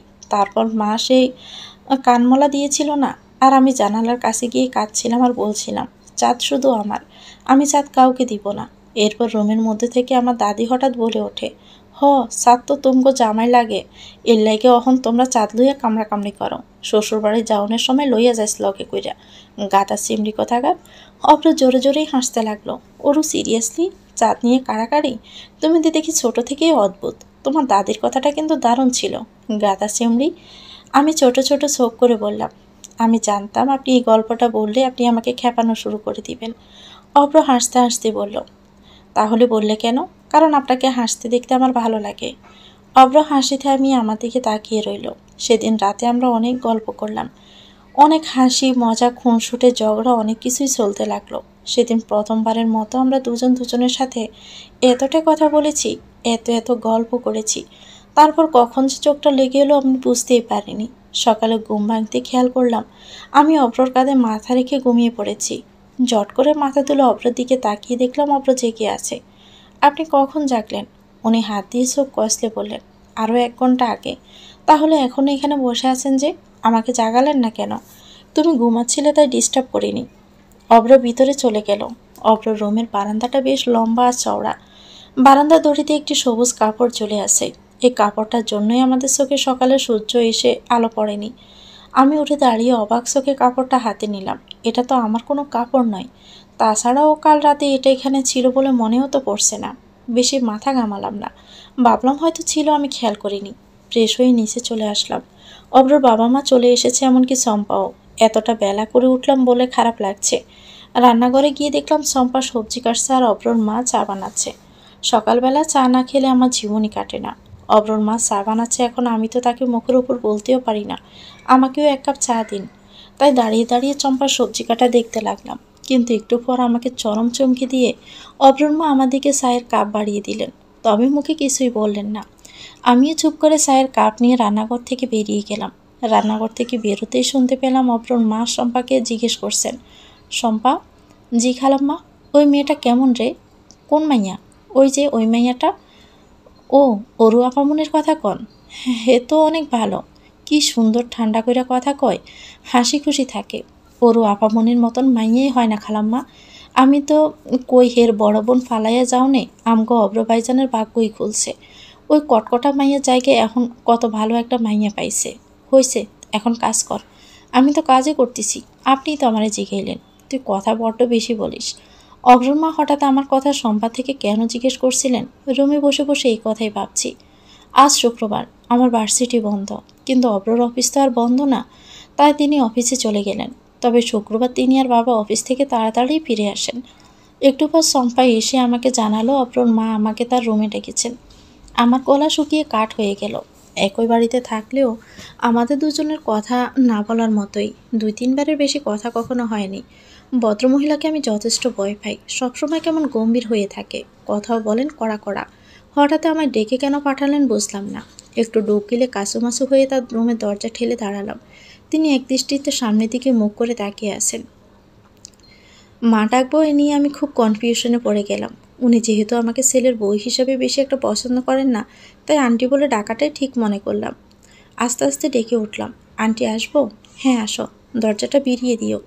আমি তার বেডের পাশে গিয়ে দাঁড়াতেই তিনি বললেন, আন্টি কি? শাশুড়িকে যে মা বলে ডাকতে হয় জানো না? মা বলে ডাকবে, বুঝেছ? আমি গাড় নাড়িয়ে বোঝালাম, হ্যাঁ বুঝেছি। তোমার আজকে ভার্সিটি নেই? আজকে তো শুক্রবার। ও আচ্ছা। আমি মাথা ঈষৎ নিচু করে তার করা প্রশ্নের জবাব দিয়ে যাচ্ছি। তিনি আজ আমার সাথে এত কথা কেন বলছেন বুঝতে পারছি না। রান্না করতে পারো? একটু আধটু পারি। একটু আধটু পারলে হবে না, সব কিছু পারা শিখতে হবে, বুঝেছ? আমি আবারও মাথা জাগিয়ে বোঝালাম, বুঝেছি। এখন যাও, একটু পর শম্পাকে দিয়ে ডেকে পাঠাবো, তখন এসো। আমি রুমে বসে বসে অব্রর মার হঠাৎ এই পরিবর্তনের কথাই ভাবছিলাম। তখন শম্পা একটি ঝাড়ু হাতে রুম পরিষ্কার করতে এসে জানালো অব্রর মা আমাকে পুনরায় ডেকেছেন। আমি যাওয়ার জন্য উঠে দাঁড়ালাম। তখন দেখলাম শম্পা বারান্দায় ঝুলানো সে সবুজ কাপড়টি নিয়ে আসছে। আমি বললাম, শম্পা এটা নিয়ে কোথায় যাও? কার এটা? খালাম্মা নিতে কই সাফামণি। এটা খালাম্মার। শম্পা কাপড়টা হাতে নিয়ে রুম থেকে বের হয়ে গেল। আর আমি ঠায় দাঁড়িয়ে সকাল থেকে হওয়া ঘটনা আর 2-এর সাথে 2 মিলিয়ে যা বুঝতে পারলাম তা হলো অব্রর মা খুব সকালে বাড়ি ফিরে এই রুমে এসেছিল। অব্রর খোঁজে। তারপর বারান্দায় আমাদের ঘুমন্ত অবস্থায় দেখে সূর্যের আলোর থেকে আমাদের ঘুমকে বাঁচাতে তার হাতের কাপড়টি চোখের সামনে মেলে দিয়ে গেছেন। সমস্ত কিছু বুঝতে পেরে আমি তো লজ্জায় দপ করে সোফায় বসে পড়লাম। অব্রর মা আমাদের ঘুমন্ত অবস্থায় দেখেছেন মানে আমার মাথা অব্রর কাঁধে রাখা অবস্থায়, এখন আবার তার সামনে যেতে হবে। ইস, কি যে লজ্জা লাগছে। তো ভিউয়ার্স, গল্পটির নাম হচ্ছে অতঃপর তুমি। এটা